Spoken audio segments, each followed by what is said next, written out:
Time is a river, and we are its fleeting ripples, yet some currents reach far deeper than the visible surface.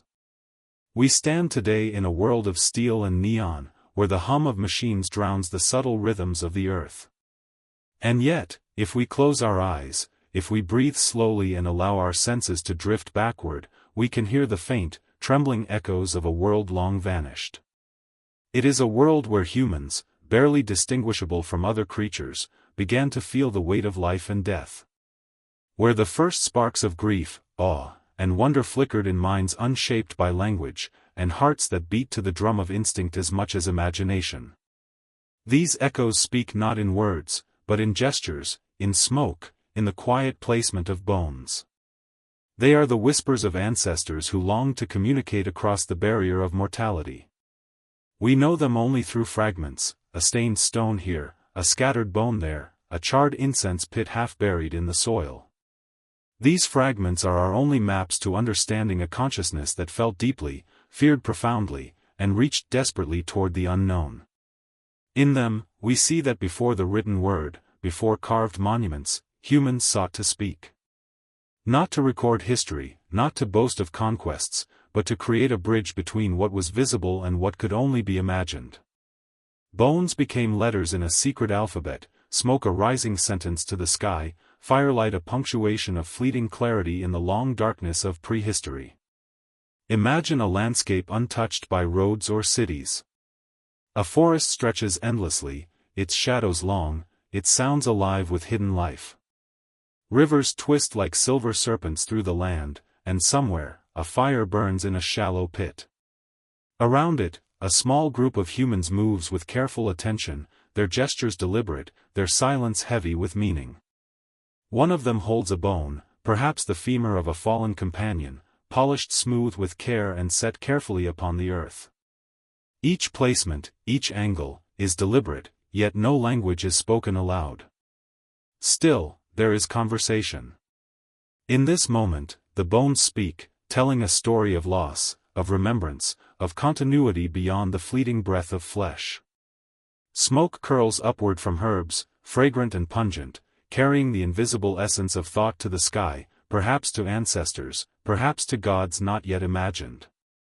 The human mind is remarkable, not simply for its capacity to solve problems, but for its capacity to wonder. Even then, with rudimentary tools and fragile shelters, humans asked questions that had no immediate answer. What happens after the body is gone?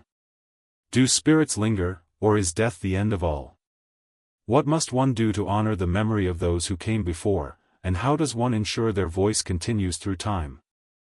It is in the gestures of burial, in the care of offerings, in the quiet tending of fire, that we glimpse the origins of morality, of reverence, of philosophy itself. These acts were the first attempts to make sense of existence, to impose structure on the chaos of mortality, to assert that life, however fragile, matters. Yet there was also awe. Fear. The shadow of mortality pressed against early humans constantly, predators, disease, the unrelenting power of nature. And in response, they turned to ritual as both armor and conduit. To place bones with intention, to let smoke rise in spirals toward unknown heavens, was to assert control over the uncontrollable. To insist, against the indifferent wilderness, that their lives, their relationships, their grief, had meaning. These rituals were not merely symbolic, they were survival mechanisms for the psyche. In their deliberate repetition, in their subtle choreography of life and death, they constructed a world in which the human mind could endure the enormity of its vulnerability. Even now, when we study these ancient acts, we feel the tremor of intimacy across millennia. A skull with traces of ochre, a carefully folded skeleton, the residue of burnt herbs, they speak to us in ways that scientific description cannot fully capture. They whisper of individuals who experienced the full spectrum of human emotion, love, fear, hope, sorrow, and the unquenchable desire to be remembered. They remind us that even in the absence of written history, humans have always sought to communicate the ineffable. They remind us that even before civilization, even before language, humans were storytellers, philosophers, and mourners. To witness these traces is to be humbled. We are reminded that the present is not isolated, it is a continuum stretching backward through countless generations. Each fragment unearthed, each charred remnant, is a thread connecting us to those who lived in darkness and light, whose hands shaped the earth as surely as ours do today. And as we peer into the distant past, we are struck not only by what we see, but by what we sense, the presence of minds very much like our own, minds wrestling with the same eternal questions that define our species. In their silence, they speak louder than words, and through bones and smoke, they reach across time to touch us. This is the beginning of our journey, a journey not merely through history, but through consciousness itself. We will move through forests and caves, across deserts and frozen plains, witnessing the ways humans sought to converse with the invisible. We will explore the rituals, the grief, the celebration, and the philosophical impulse behind the first acts of remembrance. And in doing so, we will come to understand that communication, in its purest form, is more than words, it is intention, it is care, it is the desire to endure. For in the quiet smoke and the careful arrangement of bones, the ancestors have already begun speaking, and we are here to listen. Long before the first city rose, before gods were carved from stone or named with language, humanity wrestled with the mysteries of existence. The earliest hominins lived in a world of shadows and light, predators and prey, survival and fleeting triumph. Yet even in the harshness of this world, something extraordinary stirred within them, an awareness that life was fragile, that death was inevitable, and that something unseen lingered beyond the veil of the tangible. These first inklings of spirituality were not formalized beliefs, not organized religions. They were sparks of wonder and fear, the primal understanding that existence itself demanded respect, and that some essence of human consciousness might transcend the body. Archaeologists today uncover traces of these first spiritual gestures in the careful arrangements of Neanderthal burials. In the heart of caves in Europe, skeletons lie surrounded by stones, sprinkled with pigments, sometimes accompanied by rudimentary tools or the bones of animals. These were not casual interments. They were deliberate acts of reverence, suggesting that death was not merely an end, but a passage, and that the living felt a responsibility to honor the departed. Imagine the moment of discovery, a small group, huddled against cold winds or flickering firelight, lifting the fragile body of one of their own, arranging it with intention and care. Perhaps they touched the skin, traced the bone, whispered sounds that would be lost forever. In these gestures, the seeds of religious thought were planted, the first human recognition that the invisible carried meaning. Ochre appears in these early burials, a red pigment made from iron-rich clay. Its presence across distant sites speaks to a shared impulse, an urge to mark the body in ways that transcended mere decoration. Red, the color of blood, the color of life and violence, became a bridge between the living and the dead. In painting bones or sprinkling dust over a grave, humans were not only preserving memory but attempting to transform the body into a vessel of enduring significance. It was a quiet declaration that life, no matter how brief, could ripple beyond its natural limits. Even without words, these ancestors were communicating, they had understood grief, and they had begun to ritualize it. This proto-spirituality was not abstract philosophy, it was survival of a different kind. In confronting mortality, early humans created a framework for understanding the world, for integrating fear into meaning. They were learning that life's fragility could be endured through ritual, that grief could be shaped into action rather than left to fester as despair. Every careful placement of bones, every fire lit over a grave, every pigment-stained handprint on a cave wall was a lesson in human resilience, a testament to the mind's capacity to seek order in chaos. These acts laid the foundation for centuries of symbolic thinking, eventually giving rise to the complex religions and philosophies that dominate human history today. We can sense, even in these distant gestures, the emotional landscape of early humans. Grief, yes, but also hope. Hope that the deceased would not be lost entirely, that memory could endure, that some part of a loved one might linger. Fear, yes, but also awe, a recognition that life was both precious and terrifying, that the natural world was a force far larger than any individual. In this environment, the first rituals were not codified doctrines, they were personal, intimate, and deeply human. They emerged from the raw, immediate experience of mortality, from the emotional reality of loving and losing. The bones themselves became the medium of expression. Placement, orientation, and association were deliberate. Fetal positions suggested rebirth, hands crossed over the chest hinted at protection, and the inclusion of tools or animal remains implied continuity between life and afterlife. Each burial was a message, carefully crafted yet profoundly emotional, a dialogue without words. And yet, in every trace of pigment, every charred herb, there is an unspoken acknowledgement that these early humans were not merely surviving, they were thinking, reflecting, and creating meaning. Across continents, the patterns are astonishingly consistent. Neanderthals in Europe, early Homo sapiens in Africa, and emerging populations across Asia all engaged in acts of burial, of placement, of marking the dead with significance. This universality suggests a deep cognitive leap. Humans were capable of abstract thought, of imagining the unseen, of projecting themselves into the experience of others. They were building the first bridges between the physical and the metaphysical, the known and the imagined. These gestures were the first form of storytelling, the precursor to myth, religion, and art. Yet, there is an intimacy to these early rituals that modern observers often overlook. They were not public spectacles, they were private, personal, almost secret. The care taken in burying a loved one, in placing bones or sprinkling pigment, reflects a profound empathy, a recognition of the individuality of life even in the face of death.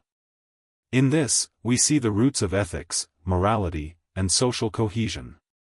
By honoring the dead, the living reinforced bonds within the group, creating a shared framework of understanding and respect. These ancient acts, preserved in stone, bone, and pigment, are fragments of a dialogue that stretches across time. They remind us that spirituality and philosophy do not arise fully formed, but grow from simple, human impulses, grief, awe, hope, and fear. Long before there were gods to worship, humans were thinking about the sacred, about what it means to exist, and about the responsibility one life has to another. They spoke without words, and yet their message resonates through the millennia. Life is fragile, but its meaning is ours to create. In stepping into this past, we do more than study archaeology, we participate in a continuum of thought. By observing the careful placement of bones, the delicate dusting of ochre, the subtle rituals of early humans, we begin to sense what it means to be conscious of death, to feel the weight of mortality, and to respond not with despair, but with creativity and reverence. In this early spirituality, there is both caution and courage, fear and hope, silence and eloquence. The ancestors spoke, even when words did not exist, and in listening to them, we find the first whispers of the human soul. The first grave is never just a grave. It is a threshold, a hinge between worlds, a fragile bridge between the living and the dead. Imagine the moment, a small group of humans, faces streaked with dirt and shadow, lungs heavy with smoke, hands trembling with both sorrow and reverence.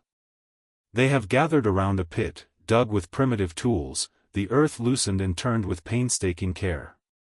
Inside lies the body of one who once laughed, hunted, and shared the fragile joys of existence. Now, the form is still, and the weight of absence presses upon the living. Every gesture, every careful placement of the body, is infused with intention. They do not speak much, for the language of grief is unformed and raw, yet, in their silence, a profound conversation unfolds. The body is laid with consideration. Arms crossed over the chest, legs bent into a fetal position, the posture echoing the cycle of life they instinctively understand. Perhaps a stone is placed at the head or a tool set beside the hands. Maybe a pigment of red ochre is sprinkled upon the skin, transforming flesh into a signal, a sign, a memory cast into the world. These first burials were not about permanence in the sense we understand today, they were about acknowledgement, about leaving traces, about marking the significance of a life within the continuum of existence. Even in death, the individual is recognized, honored, and given presence. Around the grave, the small assembly moves with a rhythm both cautious and ceremonial. Fingers brush soil into place, nudging bones with reverence. Some stand in silence, others kneel, pressing herbs or leaves to the ground, perhaps lighting a small fire whose smoke drifts upward, a signal carried beyond the reach of mortal eyes. It is in these tiny acts that humans discovered their first language of ritual, movement, placement, and symbol, standing in for speech, carrying emotion and intention across the gap between worlds. The first grave is a classroom, a stage, a sanctuary, and the participants are both students and witnesses, learning the raw truth of mortality. In this moment, grief is palpable. It is not measured or organized, but sprawling, fluid, and demanding. The living are confronted with the fragility of their own existence even as they care for the dead. There is fear, too, fear of the unknown, fear that the departed may linger in a form beyond comprehension, fear of the forces that govern life and death. And yet, intertwined with fear, there is awe. The recognition that life, however brief, is remarkable. That to honor it is to assert, against chaos and inevitability, that our lives matter. This first burial is as much a declaration of humanity as it is an act of mourning. Somewhere in the flickering shadows cast by firelight, imagination begins to take root. Perhaps they envisioned the spirit of the deceased moving upward, joining ancestors unseen yet somehow present. Perhaps they felt a continuity between themselves and the one now silent beneath the earth. These early humans were experimenting with metaphysical thought, inventing the architecture of belief with every careful placement of a bone, every choice of pigment, every curl of smoke rising to the sky. They had no words for what they felt, yet they spoke with extraordinary clarity: you mattered. You remain. The act of burial also reshaped social bonds. It was not performed alone but within the circle of the group, demanding cooperation, shared understanding, and mutual acknowledgement of mortality. In tending to the dead, early humans reinforced the ties that bound them together, creating a subtle social contract rooted in empathy. This first grave, therefore, is both personal and communal, an intersection of grief, memory, and society. In the echo of their actions, we see the beginnings of ethics, morality, and the recognition that life, death, and memory are interconnected. Even without writing, the first grave communicates across time.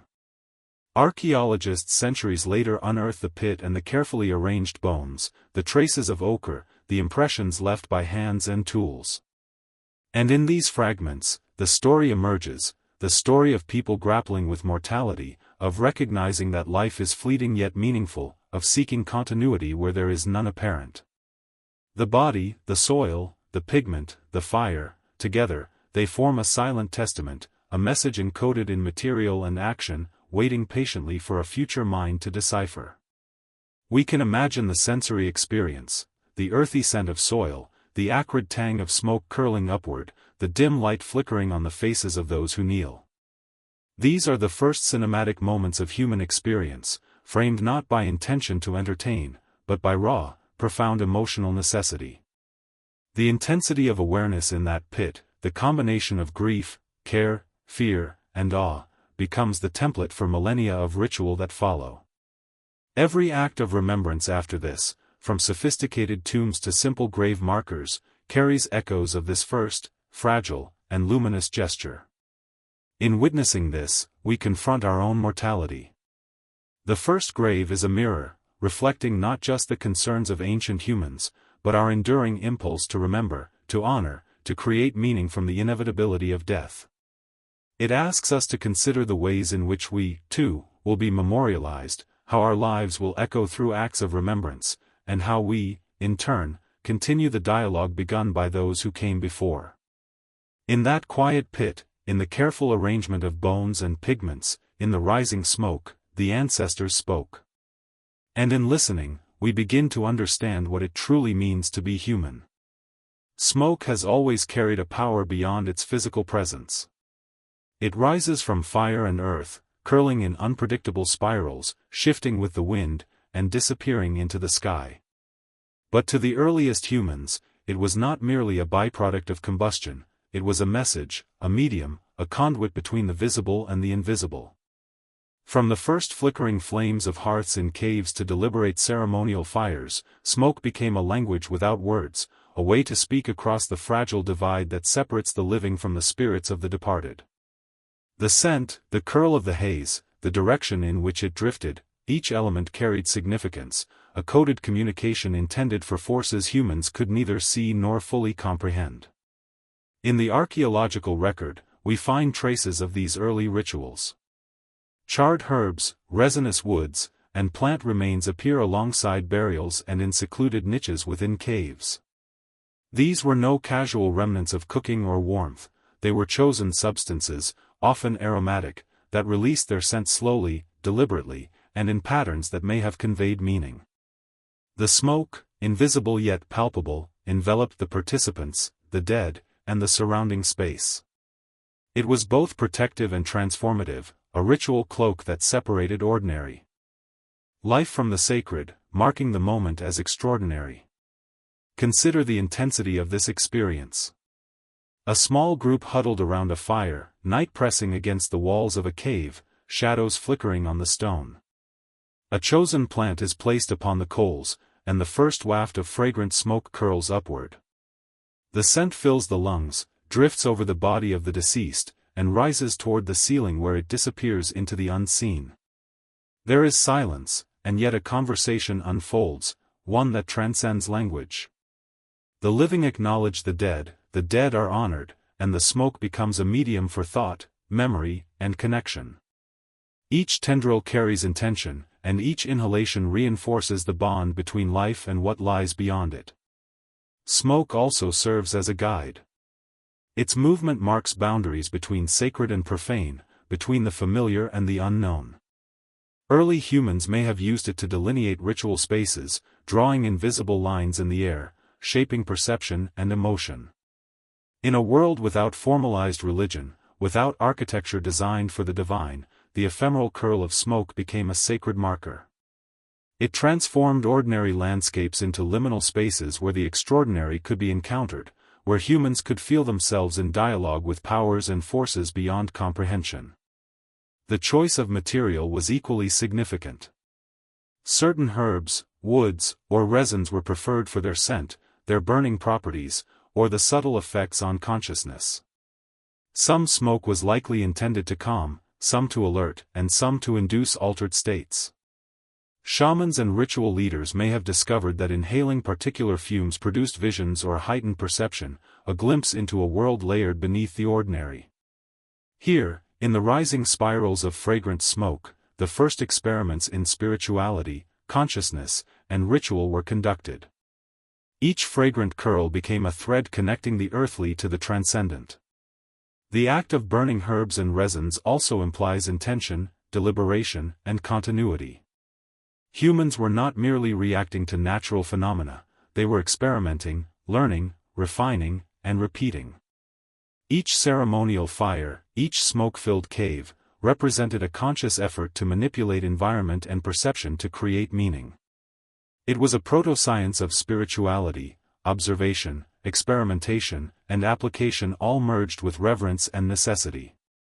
The smoke carried the message, the fire amplified it, the cave or clearing enclosed it. Together, they formed a choreography of human consciousness reaching toward the sacred. Smoke is also temporal and transformative. It appears, it shifts, and it vanishes, reminding participants that life itself is fleeting. The very act of watching smoke rise and disappear mirrors the human awareness of mortality. In this way, ritual smoke becomes a metaphor for existence, ephemeral, beautiful, and constantly in motion. Early humans, through repeated engagement with fire and smoke, began to internalize this lesson, shaping their emotional and philosophical responses to life and death. The visual and olfactory patterns of smoke were not mere decoration, they were contemplative instruments, tools for reflection, and a way to structure emotional experience. Across continents, similar practices appear. In Europe, Africa, and Asia, archaeologists uncover traces of burnt herbs, resin, and fragrant woods within burial sites and secluded ceremonial areas. This suggests a shared understanding, an instinctual recognition that smoke could mediate between worlds, that its presence could sanctify space and time. It is remarkable to consider that without language, humans had developed a universal form of communication, a ritual code built from scent, movement, and perception, carried invisibly through the air. The smoke itself becomes a story, a narrative written in ephemeral lines, comprehensible only to those present and to those attuned to its rhythm. The sensory experience of smoke is profound. It is not just the visual spiral, but the tactile experience, warmth on the skin, the prickling sensation of tiny particles in the air, the deep, almost subconscious inhalation of fragrance that stirs memory and emotion. Smoke occupies space, yet it cannot be held, it rises, it flows, it envelopes, it disappears. In this paradox, humans found a mirror of life and death, a phenomenon that exists but cannot be grasped, a bridge between the material and the immaterial. In tending these fires and watching the smoke rise, early humans were not only communicating with the unseen but learning to understand their own minds, emotions, and capacities for imagination. Ultimately, smoke was a medium of connection. It allowed humans to address what could not be spoken aloud, to honor what could not be seen, and to convey messages across the impossible distance between life and death. The act of burning fragrant materials became a dialogue between the living, the dead, and forces beyond comprehension. It was a language of intention, a grammar of reverence, and a poetry written in spirals of disappearing scent. In every flicker of flame, in every curling wisp, we glimpse the birth of human spirituality, the first attempts to navigate the unknown with creativity, empathy, and courage. Through these rituals, early humans discovered something remarkable, that their actions, though ephemeral, carried meaning beyond immediate perception. That grief, reverence, and imagination could be encoded in the smoke rising toward the sky. And in doing so, they created one of the earliest, most profound methods of speaking across time and existence.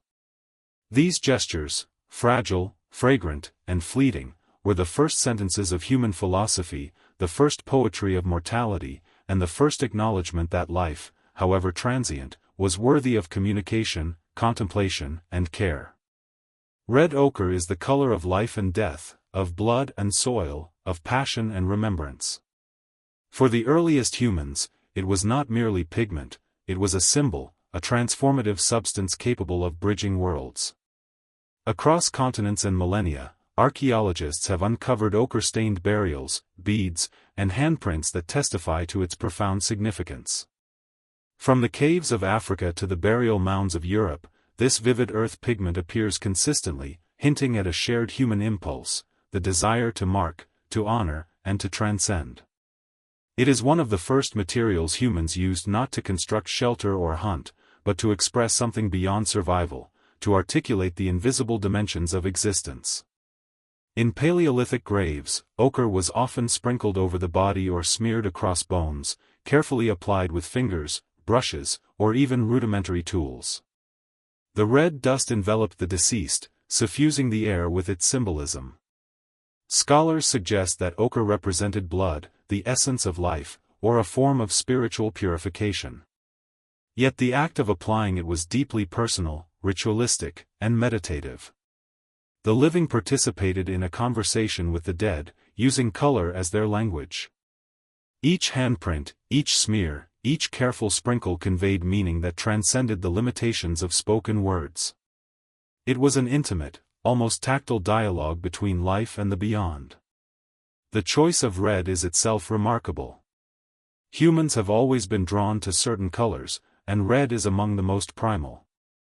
It signifies vitality and danger, warmth and intensity. When ochre touches skin or bone, it transforms the ordinary into the sacred. It signals intention, care, and reverence. It is simultaneously dramatic and subtle, visible yet fragile, permanent in the earth yet fleeting on human flesh. By choosing red, our ancestors created a bridge between the corporeal and the spiritual, an acknowledgement that the body, though mortal, could participate in an enduring dialogue. Ochre also served to mark identity and status. In some burials, the most elaborate applications appear on select individuals, hinting at social differentiation, spiritual prominence, or exceptional skill. The pigment may have been a way to communicate the significance of the deceased within the group, to elevate their presence in the world of the living, and to ensure that their memory persisted. But even in simpler applications, the act of using ochre conveys intentionality. This life mattered, and its conclusion required recognition. The act of marking, coloring, and ritualizing the dead transforms loss into acknowledgement, chaos into structure, and fleeting life into something enduring. Beyond burial, ochre had broader symbolic and practical roles. In cave art, it became a medium for storytelling, for marking passageways, and for celebrating the connection between humans and the animals they hunted or revered. Its presence on walls, stones, and artifacts extends the dialogue from the grave to the broader environment. It is a constant reminder that humans perceive meaning not only in life and death but also in space, in objects, and in interactions with the natural world. The pigment turns ordinary surfaces into sacred texts, inviting observers across generations to witness, interpret, and participate in a shared narrative of humanity. The process of collecting ochre was itself significant. Early humans sought specific types of earth, sometimes traveling long distances to obtain the richest reds, the deepest clays, the most vibrant mineral dusts. This effort suggests an understanding of value, intention, and the transformative potential of material. Ochre was not merely decoration, it was a medium of alchemy, a substance capable of transforming the mundane into the extraordinary. It connected the individual to the land, the act of ritual to the act of creation, and life to memory. In gathering, preparing, and applying ochre, humans were learning to shape the world not only for survival but for meaning. Ochre also evokes philosophical reflection. The very act of marking the dead with red pigment demonstrates a consciousness of mortality, of temporality, and of continuity. It is a declaration against the impermanence of flesh. This individual existed, this life mattered, and these actions ensure that memory endures. In the absence of written language, color became one of humanity's first tools for abstract thought, a medium to encode emotion, intention, and belief. Each sprinkle, each smear, each careful placement was both a meditation and a message, a ritual that made grief tangible and manageable. The universality of ochre use across early human populations is remarkable. From Africa's Middle Stone Age sites to Europe's Upper Paleolithic burials, ochre appears repeatedly, suggesting a deep-seated human instinct to mark existence.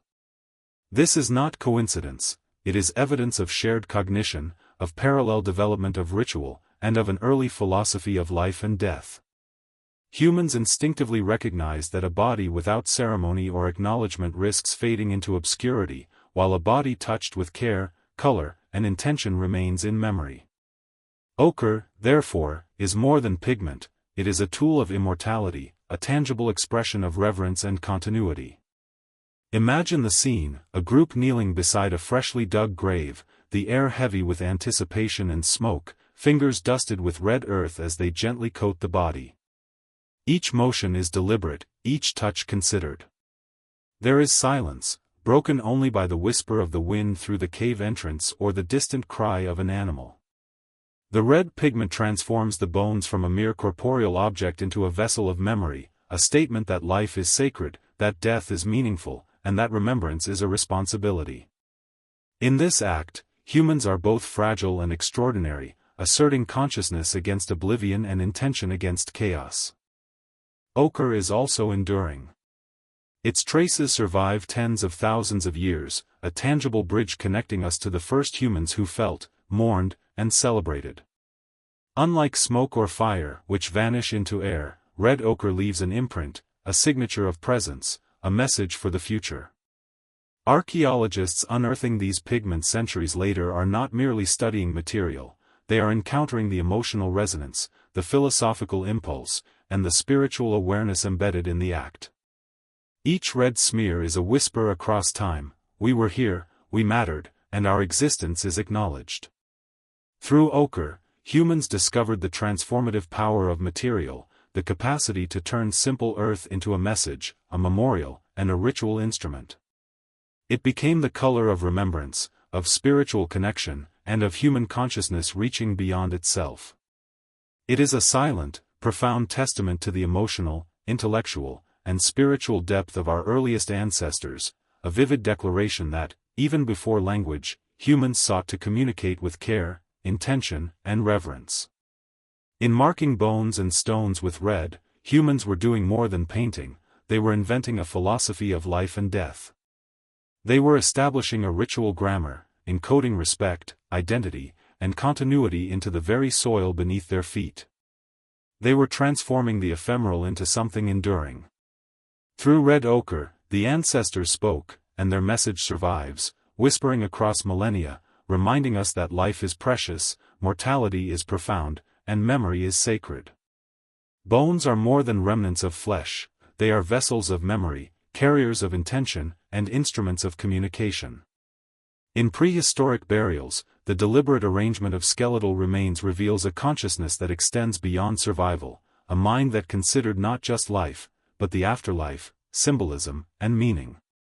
Fetal positions, compass orientations, and intricate placements suggest that these early humans saw the body as a message in itself, a canvas upon which emotion, reverence, and philosophy could be expressed. Each bend of a limb, each careful alignment, was not random, it was a deliberate act, a silent language of grief, care, and imagination. The fetal position appears repeatedly in Paleolithic burials, both in Europe and Africa, across cultures separated by thousands of miles and years. Why this particular posture? Some scholars suggest it evokes the womb, a return to origins, a symbolic gesture of rebirth or renewal. The deceased is folded as if to be reborn into another existence, a final preparation for a journey beyond the physical world. This posture transforms the body from an inert object into a vessel of ritual significance, a carefully curated symbol of continuity between life and death. The simplicity of bending a body is deceptive, within it lies profound intent, a reflection of the mind's capacity to abstract, to honor, and to imagine. Beyond fetal positioning, orientation plays a crucial role. Many burials align bodies according to cardinal directions, often toward the rising sun, rivers, or other natural landmarks. Such alignment suggests that early humans observed the environment with meticulous attention, seeking to connect the dead with forces larger than themselves. The earth, the sky, the movement of celestial bodies, all became part of a ritual framework.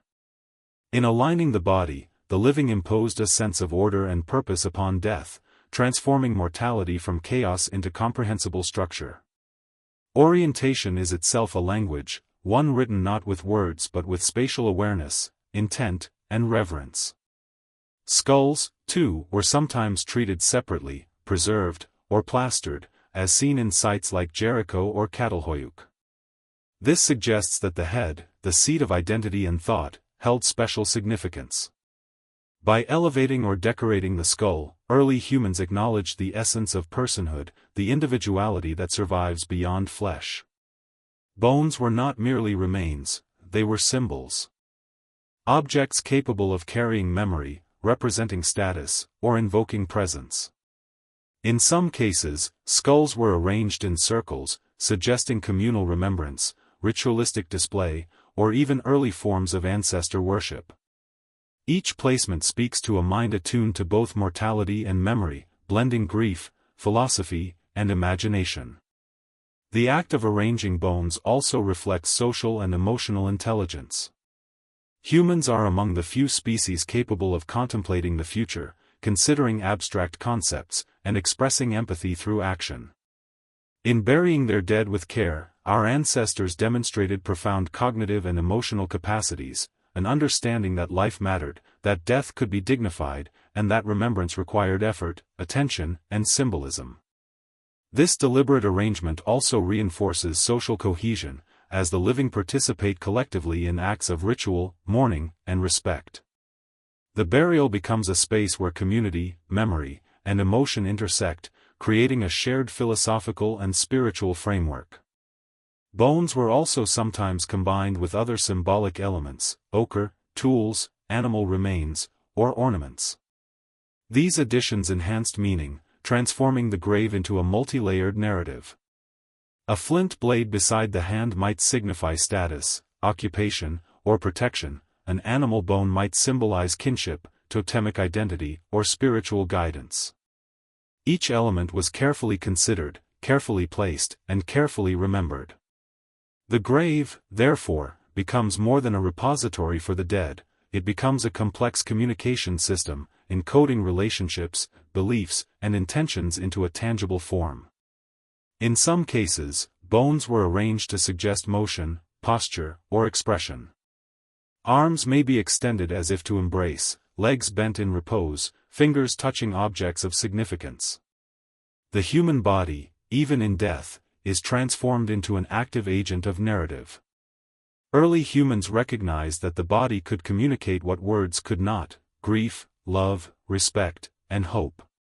These gestures create a conversation across time, inviting observers to interpret intention, emotion, and belief. Through careful arrangement, the dead become interlocutors, their presence felt not only materially but philosophically and emotionally. The act of arranging bones also mediates grief. When confronted with mortality, humans instinctively seek ways to process and externalize emotion. Burial rituals provide structure to the chaos of loss, allowing grief to be expressed, acknowledged, and contained. The careful placement of limbs, the orientation of the body, the addition of pigments or offerings, all serve as mechanisms for coping with absence and asserting continuity. In this way, the dead continue to participate in life, their memory preserved through deliberate human action, and their presence woven into the ongoing narrative of the group. In observing these ancient arrangements, we confront our own relationship with death. The gestures are profoundly human, not alien or exotic. They reflect universal concerns: what to do with the body, how to honor life, how to preserve memory, and how to reconcile the inevitable disappearance of loved ones. Early humans teach us that death is not merely an ending, it is an opportunity for reflection, connection, and expression. The careful choreography of bones embodies a philosophy of care, continuity, and attention, a model for how consciousness responds to mortality. Finally, these arrangements underscore the cognitive leap that separates humans from most other species. To consider the dead, to manipulate their remains symbolically, and to encode intention into placement requires abstract thought, empathy, and a recognition of self and other.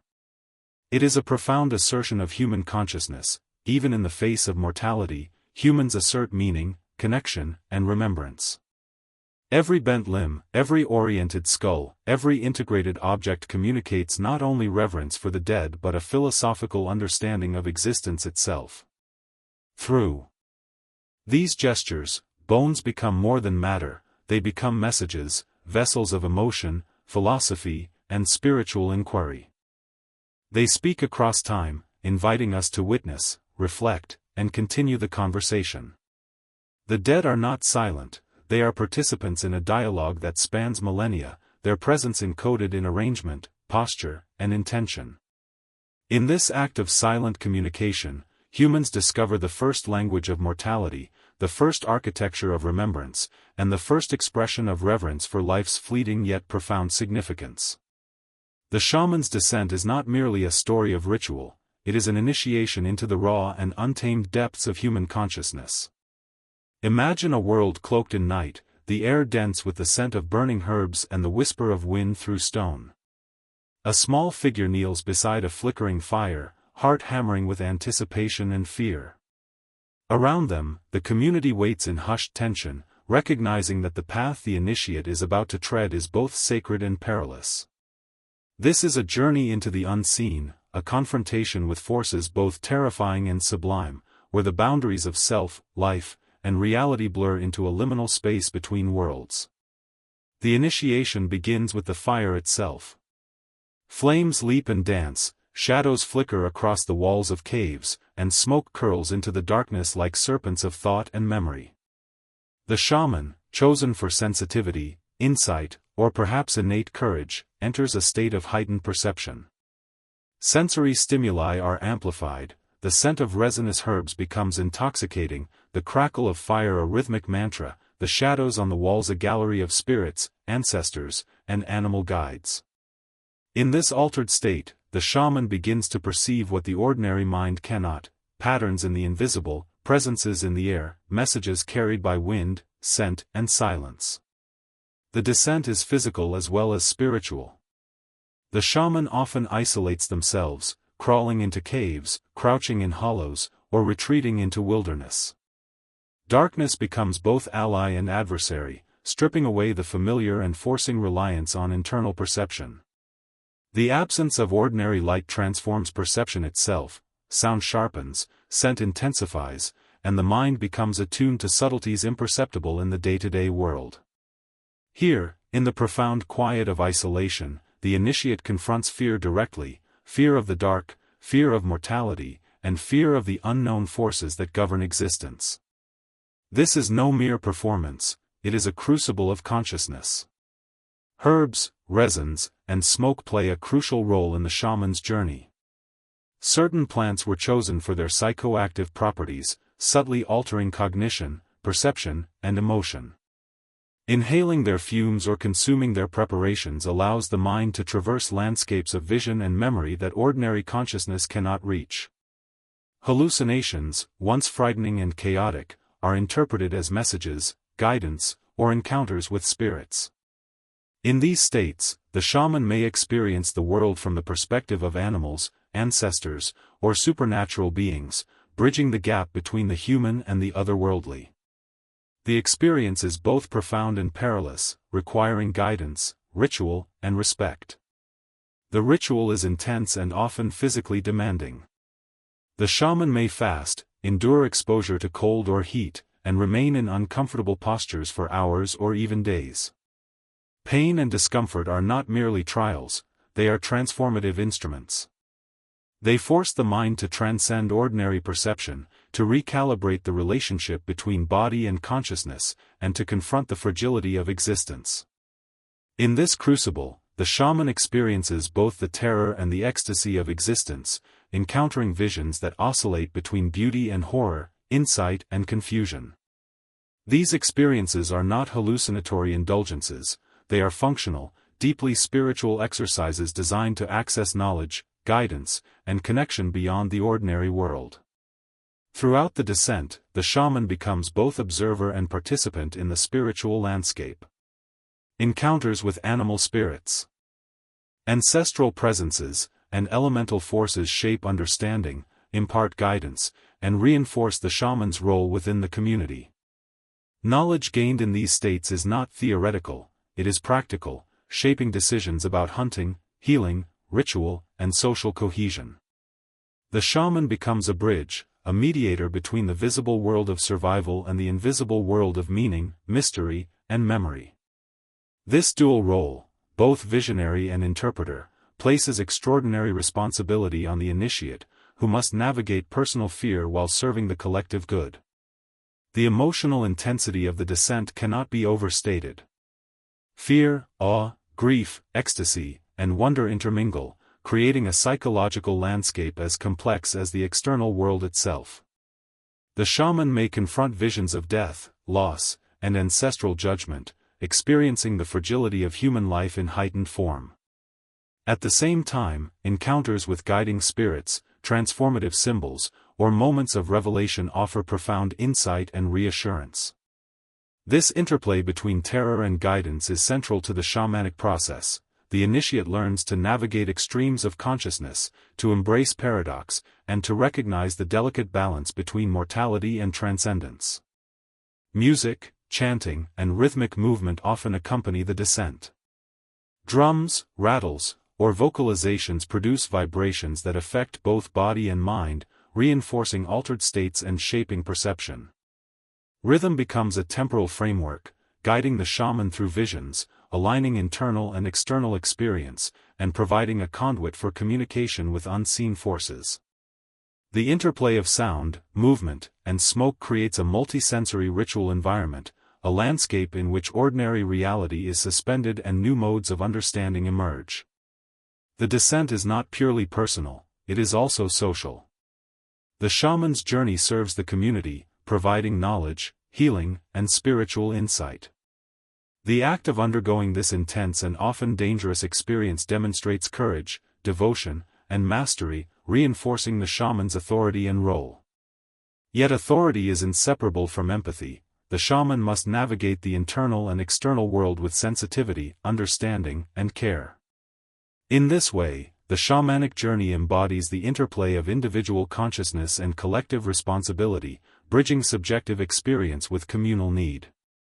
Through this descent, humans discovered the transformative potential of ritual, perception, and altered consciousness.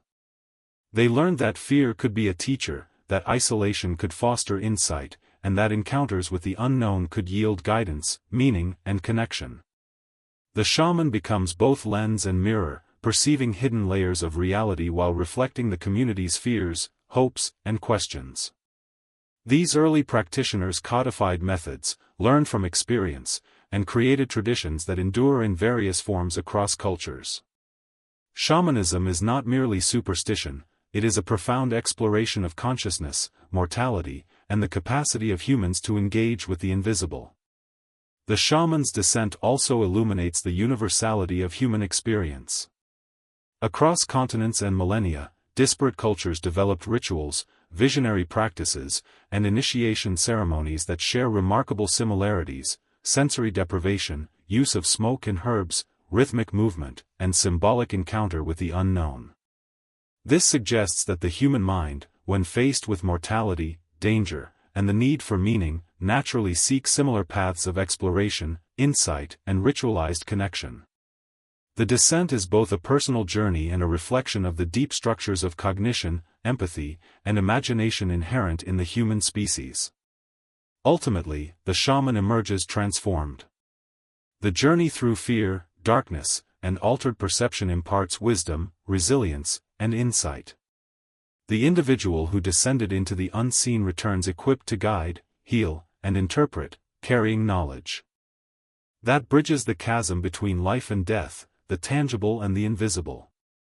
Through ritual, smoke, and altered consciousness, humans learn not only to confront mortality but to create meaning, to communicate across the divide, and to participate consciously in the eternal dialogue of existence.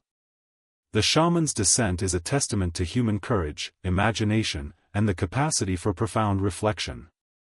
It embodies the intersection of mortality and meaning, fear and insight, chaos and structure. In witnessing this journey, we glimpse the first sophisticated experiments in consciousness, ritual, and philosophy. We see that even before civilization, before language, before writing, humans sought to navigate the invisible with intention, care, and creativity. And through these journeys, they discovered that the unseen could be engaged, interpreted, and respected, that life and death were intertwined, and that communication with the beyond was not only possible but essential. Through the shaman, we witness humanity's first conscious attempt to mediate between worlds, to translate the ineffable into action, and to confront the existential realities that define every human life. The descent is terrifying and awe-inspiring, intimate and communal, chaotic and precise. It is the crucible in which the first spiritual insights were forged, and the template from which countless generations of ritual, meditation, and philosophical inquiry would emerge. In every flicker of fire, every curl of smoke, every rhythmic beat of a drum, we hear the echoes of this journey, whispering across time, inviting us to understand, reflect, and participate in the ongoing conversation between the living and the unseen. The first fire was more than warmth, it was a portal, a flickering threshold between the mundane and the extraordinary. Early humans gathered around flames not only to cook or protect themselves, but to create a space where imagination could flourish. Fire illuminated the darkness, casting moving shadows on cave walls and on the faces of those who watched. These shadows were the earliest stage for storytelling, the first theater in which humans projected thoughts, fears, and desires.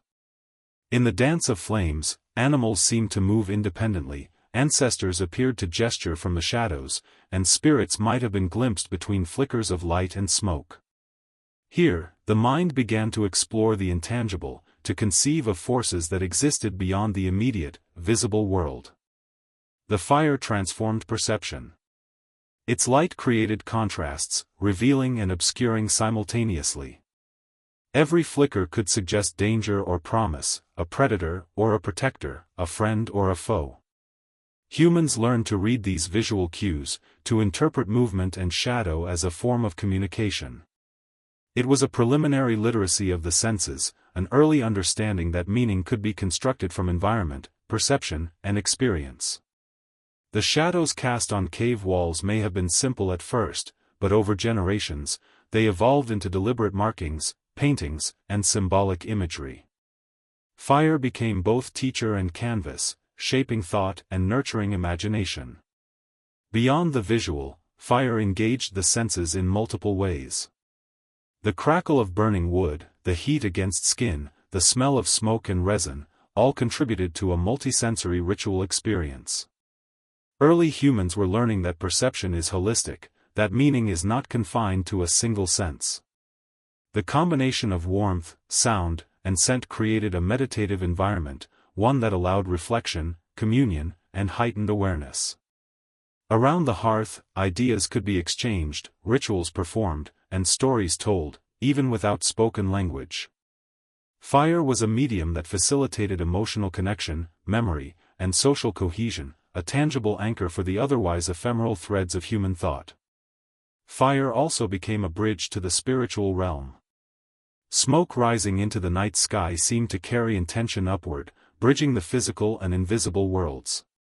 Charred herbs, resin, and aromatic woods were deliberately placed to enhance this effect, transforming simple flames into conduits of ritual.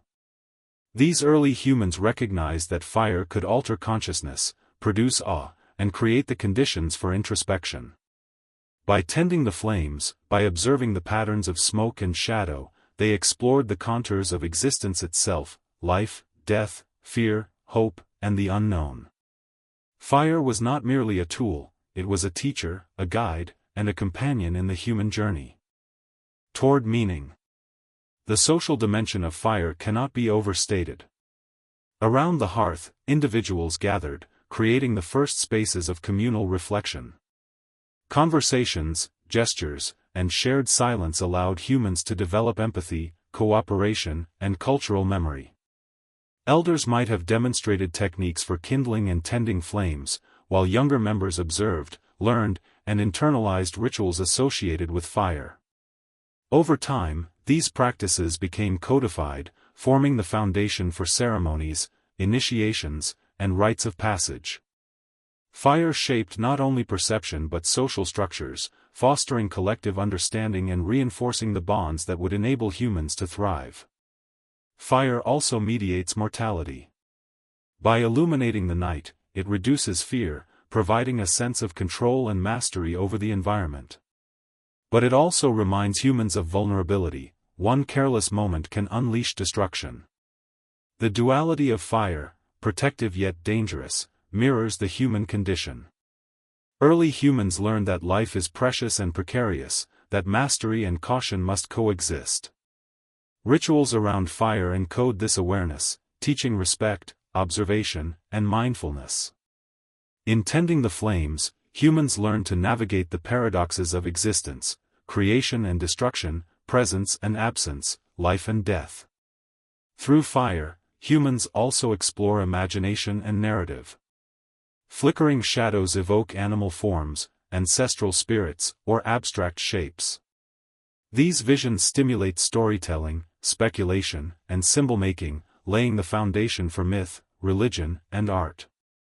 The earliest cave paintings, often associated with hearths and smoke, are evidence of this cognitive leap. Humans began to externalize internal experience, giving form to thought, emotion, and memory. The fire becomes a mirror for consciousness, reflecting both external reality and the inner world of perception and imagination. Fire's transformative power extends to memory. The warmth of the flame and the shared presence of others create emotionally charged experiences, embedding events into memory more vividly. Early humans recognized that communal rituals around fire reinforced social bonds, transmitted knowledge, and preserved stories. In this way, fire becomes a medium for cultural continuity, a stage on which generations connect, transmit values, and honor ancestors. The act of tending the flame is simultaneously practical, social, and spiritual, embodying the multi-layered complexity of early human life. The symbolism of fire is also deeply philosophical. It embodies life and death, creation and destruction, continuity and impermanence. In watching sparks rise and vanish, early humans contemplate transience and eternity. The fire teaches presence. Attention must be given to maintain warmth, light, and ritual. It teaches patience, observation, and care. And, crucially, it teaches that humans are capable of transforming their environment and perception, creating meaning where none inherently exists.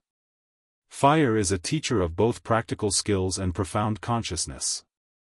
The first fire is also a mirror of human ingenuity. Learning to control flames requires observation, experimentation, and cooperation.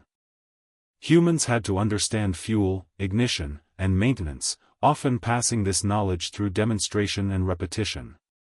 This practical mastery intersects with spiritual and emotional awareness, creating an early synthesis of technology, ritual, and philosophy. In every spark, every flicker, and every curl of smoke, humans encounter the intersection of survival and meaning, practicality and awe. Ultimately, fire is a portal to human self-awareness. It illuminates the world, engages the senses, fosters communal connection, mediates mortality, stimulates imagination, and encourages reflection. It becomes a sacred element, a medium of ritual, a canvas for art, and a guide to consciousness. Through fire, early humans began to understand their place in the cosmos, their relationship to life and death, and their capacity to create meaning beyond survival. In tending flames and observing smoke, they discovered the extraordinary potential of human thought, emotion, and imagination. In witnessing these early rituals, we recognize fire not as mere energy but as a transformative medium. It is a threshold between fear and understanding, darkness and insight, the visible and the invisible. The flickering flame, the rising smoke, the warmth that embraces both body and soul, all these elements converge to create a profound, contemplative experience. Fire is the first stage on which humans confront existence itself, learning to navigate uncertainty, mortality, and wonder. It is both teacher and companion, shaping the mind, the community, and the spirit. The first cave paintings are more than artistic expression, they are a window into the minds of early humans, a bridge between perception, imagination, and the sacred. Deep within stone corridors, beyond the reach of daylight, early humans pressed pigments into walls, leaving traces of lives, thoughts, and beliefs that have survived tens of thousands of years. These images are deliberate, intentional, and profoundly symbolic, animals captured mid-motion, abstract patterns that evoke rhythm and connection, handprints that declare presence and identity. In each mark, we see the first attempts to externalize the internal, to translate emotion, memory, and imagination into form, color, and structure. Caves themselves amplify the significance of these paintings. The isolation, darkness, and acoustics transform perception, creating an immersive environment that engages multiple senses. Echoes bounce along stone walls, shadows dance in flickering firelight, and the cool, damp air carries the scent of pigments and smoke. In this sensory landscape, the act of painting becomes ritualistic, meditative, and transformative. Every brushstroke, smear, and imprint is an encounter with both the physical world and an unseen dimension of meaning. The cave is both canvas and stage, environment and collaborator, shaping the experience and perception of the artist and any observers. The choice of subject is deliberate and telling. Animals dominate early cave art: bison, horses, deer, and predators, creatures central to survival and myth. These representations are not merely decorative, they encode knowledge, respect, and perhaps invocation. Hunting scenes may have served as instruction or ritualized rehearsal, while predators depicted in detail may reflect both fear and admiration. The imagery captures relationships between humans, animals, and the environment, reflecting an awareness of interdependence and a desire to influence the world through representation. The act of painting is simultaneously practical, spiritual, and philosophical, connecting life and survival with memory and imagination. Abstract symbols also appear, often alongside representational images. Dots, lines, spirals, and geometric patterns suggest early humans explored concepts beyond immediate reality. These symbols may encode stories, beliefs, or observations about natural cycles, celestial patterns, or spiritual experiences. Their placement and repetition hint at a proto-language, a system of meaning that transcends words. In the interplay between the concrete and abstract, early humans were experimenting with cognition, narrative, and symbolism. The cave walls become a medium for philosophical inquiry, exploring life, death, and the relationships that define existence. The act of painting is itself ritualized. Preparation, pigments, and tools indicate deliberate intention. Mineral pigments like ochre, charcoal, and manganese were carefully chosen, mixed, and applied. Brushes, fingers, and hollow bones may have been used to create effects, suggesting an early understanding of technique and sensory impact. Firelight animates the images, transforming static marks into dynamic experiences. The process requires focus, patience, and awareness, blending technical skill with emotional and spiritual engagement. In this combination, painting becomes both meditation and communication, an interplay between action and meaning. Cave paintings also demonstrate an awareness of audience and memory. Handprints, signatures, and group participation suggest that humans intended these images to be witnessed, interpreted, and remembered. Observers may have entered the cave for ritual, teaching, or storytelling, experiencing the imagery in a context heightened by sensory and emotional intensity. The art becomes a communal medium, encoding knowledge, cultural identity, and social cohesion. Memory is embedded in pigment and stone, ensuring that the efforts of one generation resonate with the next, forming continuity across time and space. The sensory experience of the cave cannot be overstated.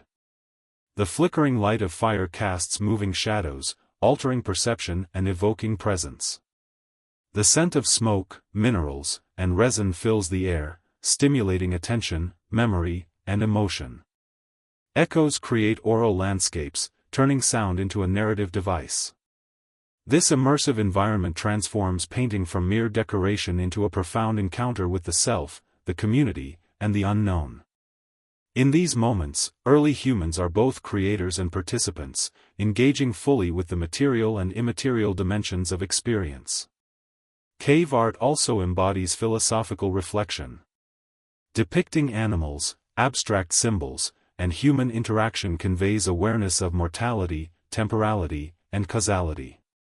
The process of creation allows humans to assert presence, contemplate existence, and express reverence. The act of leaving a mark in a darkened corridor is both defiance and acknowledgement, a declaration that life is meaningful and that memory endures beyond immediate perception. In every brushstroke and imprint, humans grapple with questions of presence, permanence, and significance, laying the foundation for later developments in ritual, philosophy, and art. The repetition of motifs across distant regions suggests a shared cognitive framework. Similar animals, symbols, and compositional patterns appear across Europe, Africa, and Asia, indicating that humans across vast landscapes independently developed comparable methods of representation and abstraction.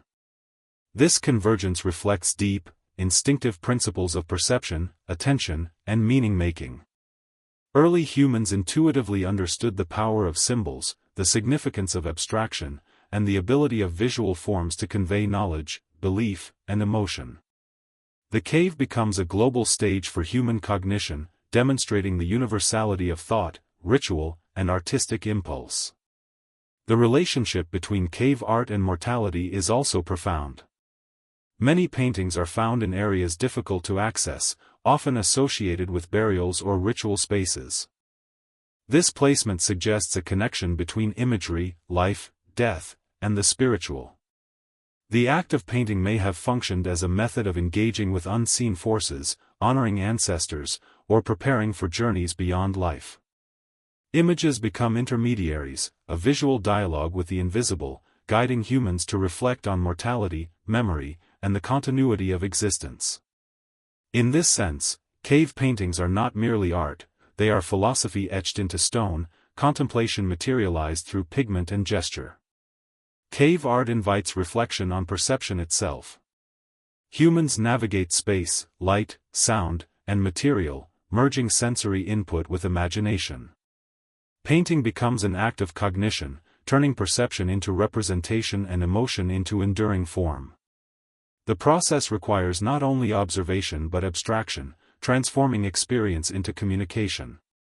These early artists demonstrate profound understanding. The world can be interpreted, transformed, and communicated in ways that transcend immediate survival. Cognitive, emotional, and social capacities converge, producing artifacts that speak across time and invite participation from future generations. Ultimately, the first cave paintings are the tangible manifestation of human curiosity, imagination, and consciousness. They demonstrate the capacity to perceive beyond the immediate, to encode meaning, and to engage with the invisible. Through pigment, placement, and ritual, early humans transformed stone corridors into philosophical spaces, laboratories of thought, and sacred theaters of memory. The flickering shadows cast by fire animate these creations, turning static forms into living experiences, bridging perception, ritual, and narrative. These works embody the human impulse to seek meaning, to communicate across generations, and to participate consciously in the unfolding story of existence. Through the caves, we witness the emergence of humanity's earliest visual language, a language that is simultaneously practical, symbolic, social, and philosophical. The images convey knowledge, express emotion, and negotiate the boundary between life and death.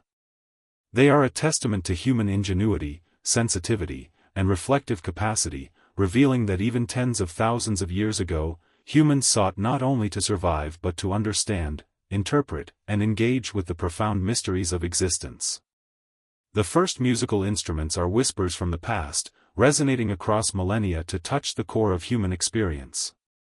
Flutes carved from bone, drums fashioned from hollowed logs, and rattles made of shells or stones reveal that early humans understood sound not merely as a byproduct of activity, but as a medium for expression, ritual, and connection. These instruments were tools of communication, capable of conveying emotion, rhythm, and intention. In the hands of a shaman, elder, or community member, music transformed spaces, minds, and hearts, linking the living with the unseen and with one another in ways words could not achieve. Consider the bone flute, delicately carved, with finger holes placed with careful precision.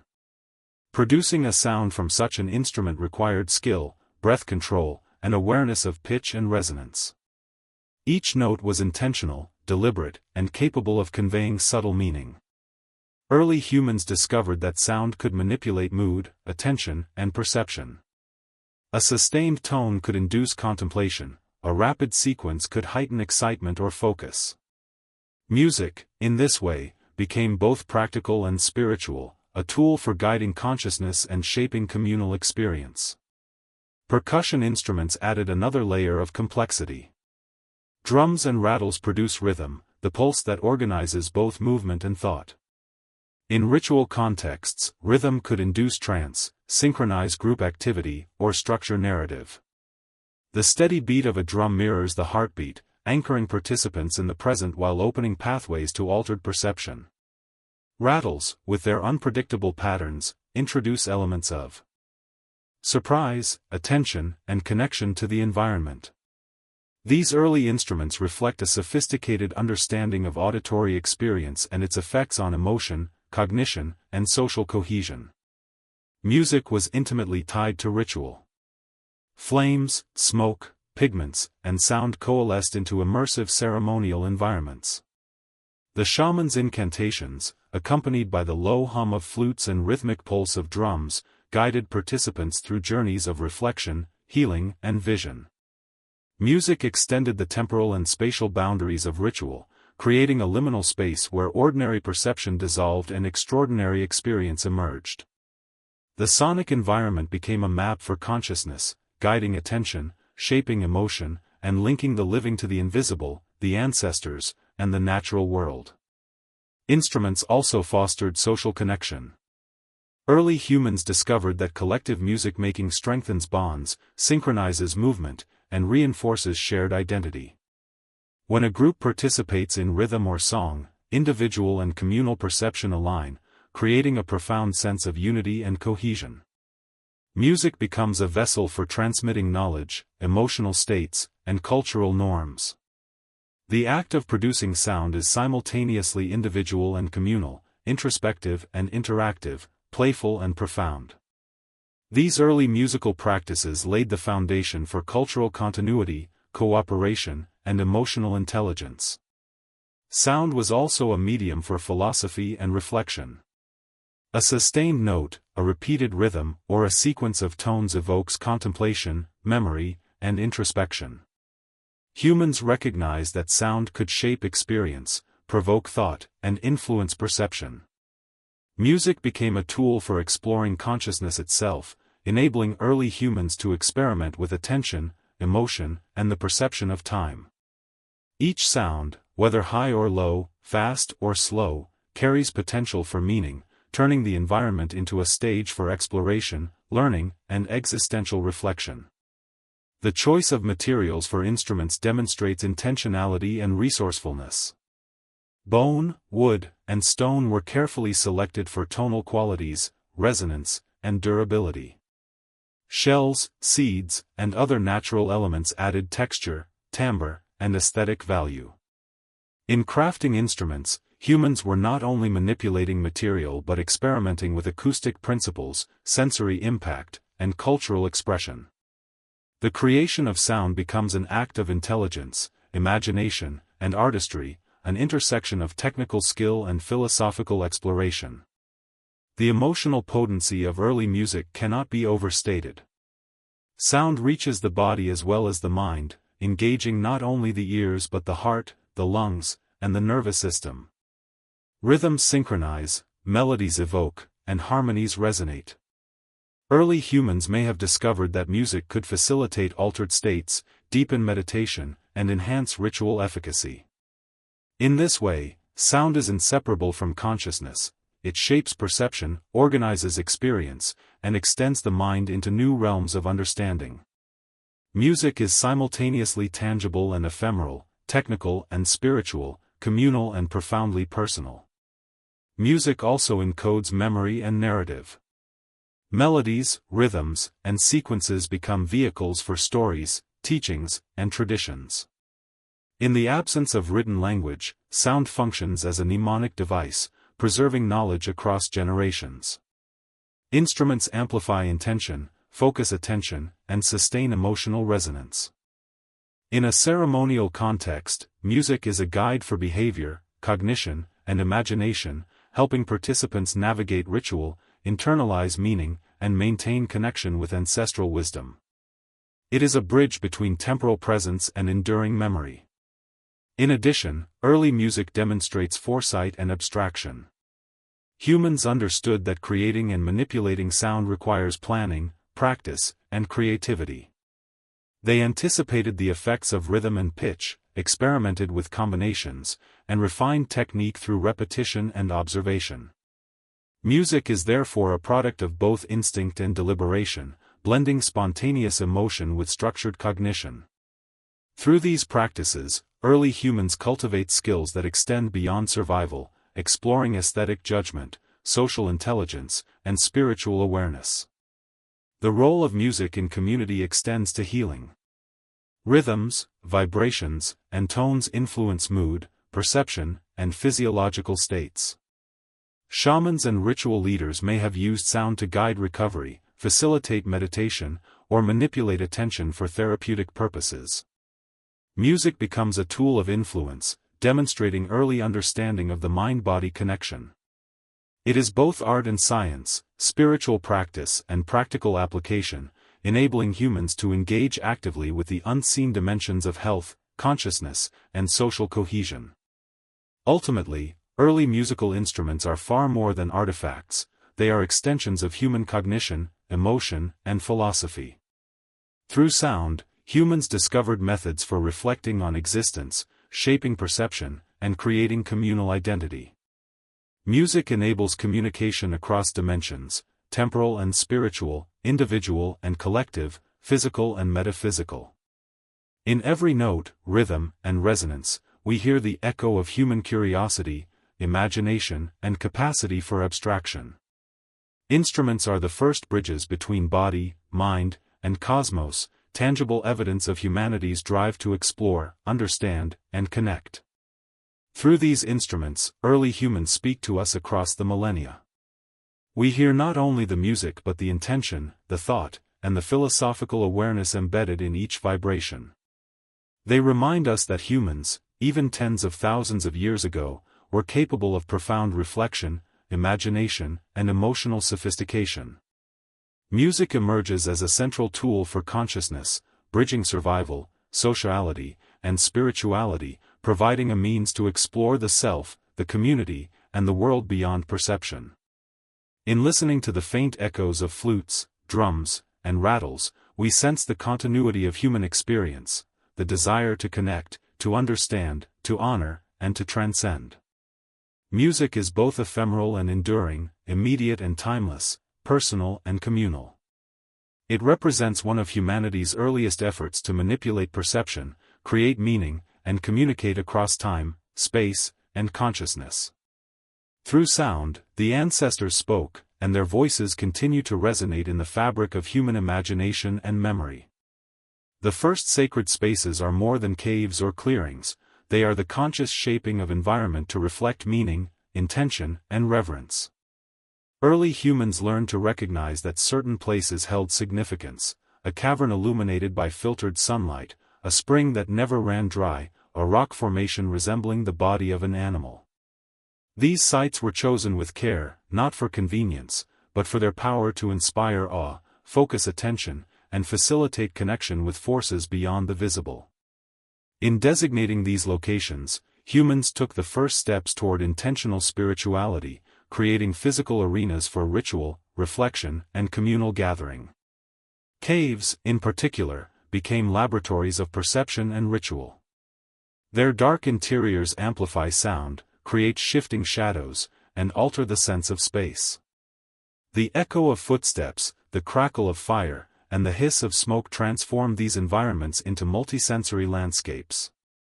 Paintings on the walls, bones carefully arranged, and pigments scattered across stone surfaces indicate that humans were not passive observers, they actively transformed these spaces into theaters of consciousness. Every element, light, shadow, sound, and texture, contributed to the experience, enhancing both the emotional and cognitive impact of rituals performed within. Open-air sacred sites also demonstrate this awareness of environment. Stones arranged in circles, mounds, or alignments suggest a deliberate understanding of geometry, direction, and symbolism. Sunlight falling on a specific marker at dawn, the sound of wind through rock formations, or the reflection of water might have been harnessed to create awe-inspiring effects. Early humans recognized that place is not neutral, it can shape perception, heighten emotional response, and facilitate reflection. Sacred spaces were chosen and transformed with intention, bridging material reality with symbolic and spiritual significance. The act of gathering in these spaces reinforces social cohesion. Rituals conducted at sacred sites require cooperation, shared attention, and collective participation. Groups aligned their movements, synchronized chants, and coordinated offerings, creating experiences that were emotionally charged and socially binding. These activities transform abstract ideas, mortality, the supernatural, ancestral presence, into tangible shared experiences. Through ritualized action in carefully chosen environments, early humans cultivated communal identity, reinforced memory, and nurtured moral and social frameworks. Sacred spaces also embody the interplay of permanence and impermanence. Stones endure, pigments persist, and arrangements remain visible for generations, yet rituals are ephemeral. Fire flickers, smoke rises, and human presence fades. This contrast mirrors the human condition, creating a meditation on mortality, memory, and legacy. By participating in acts of ritual within these enduring yet temporal spaces, humans negotiate the tension between transience and continuity. Sacred spaces provide a stage upon which the impermanence of life is acknowledged and the enduring significance of memory, intention, and culture is asserted. Objects placed within sacred spaces further enhance meaning. Animal bones, carved figurines, stones, and pigments were often integrated into the environment, creating multi-layered sensory and symbolic landscapes. These artifacts are not random, they are carefully selected, positioned, and contextualized to amplify ritual impact. Each placement conveys intention, memory, and reverence, creating a network of meaning that transcends the immediate physical world. Through these arrangements, early humans articulate abstract concepts, respect for life, acknowledgement of mortality, and recognition of forces beyond perception. Light and shadow play crucial roles in sacred spaces. Fire, sunlight, and reflective surfaces interact with pigments, carvings, and natural formations to create dynamic, shifting perceptions. The environment becomes an active participant in ritual, a collaborator in shaping experience and consciousness. Early humans understood the power of light to evoke awe, highlight sacred objects, and guide attention.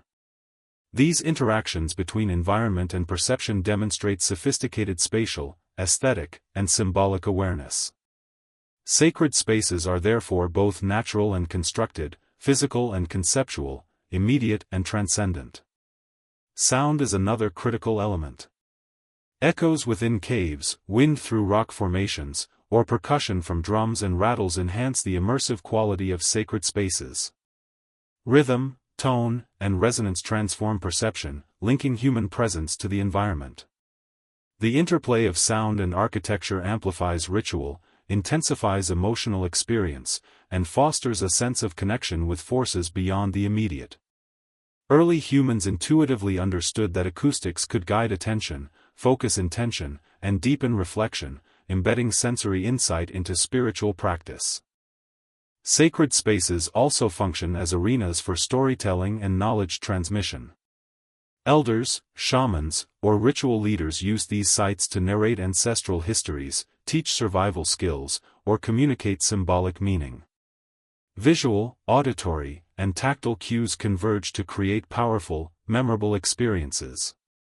Stories, gestures, and rituals are embedded in the space itself, turning the environment into a living repository of cultural knowledge. By integrating place, ritual, and narrative, early humans ensure that memory, philosophy, and communal values endure across generations. Philosophically, sacred spaces mediate the relationship between humans and the unknown. They embody intentionality, a recognition that some aspects of life cannot be controlled but can be honored, interpreted, and engaged. In these spaces, humans explore existential questions, mortality, continuity, morality, and the unseen, within a framework of ritual and sensory experience. The physicality of space reinforces the abstract, standing in a cave, feeling the cold stone, hearing echoes, smelling smoke, observing painted animals. Early humans confront existence itself in a concentrated, tangible, and deeply reflective manner. The universality of sacred spaces across cultures and geographies underscores the innate human drive to create meaning through environment. From Africa to Europe to Asia, sites chosen for ritual share common characteristics: isolation, sensory intensity, and symbolic potential. This convergence suggests that humans possess an instinctive awareness of how environment can influence perception, thought, and emotion. Sacred spaces are evidence of early human sophisticated understanding of the interplay between mind, body, and world, an awareness that forms the foundation for philosophy, art, and spirituality. Ultimately, sacred spaces are laboratories of consciousness.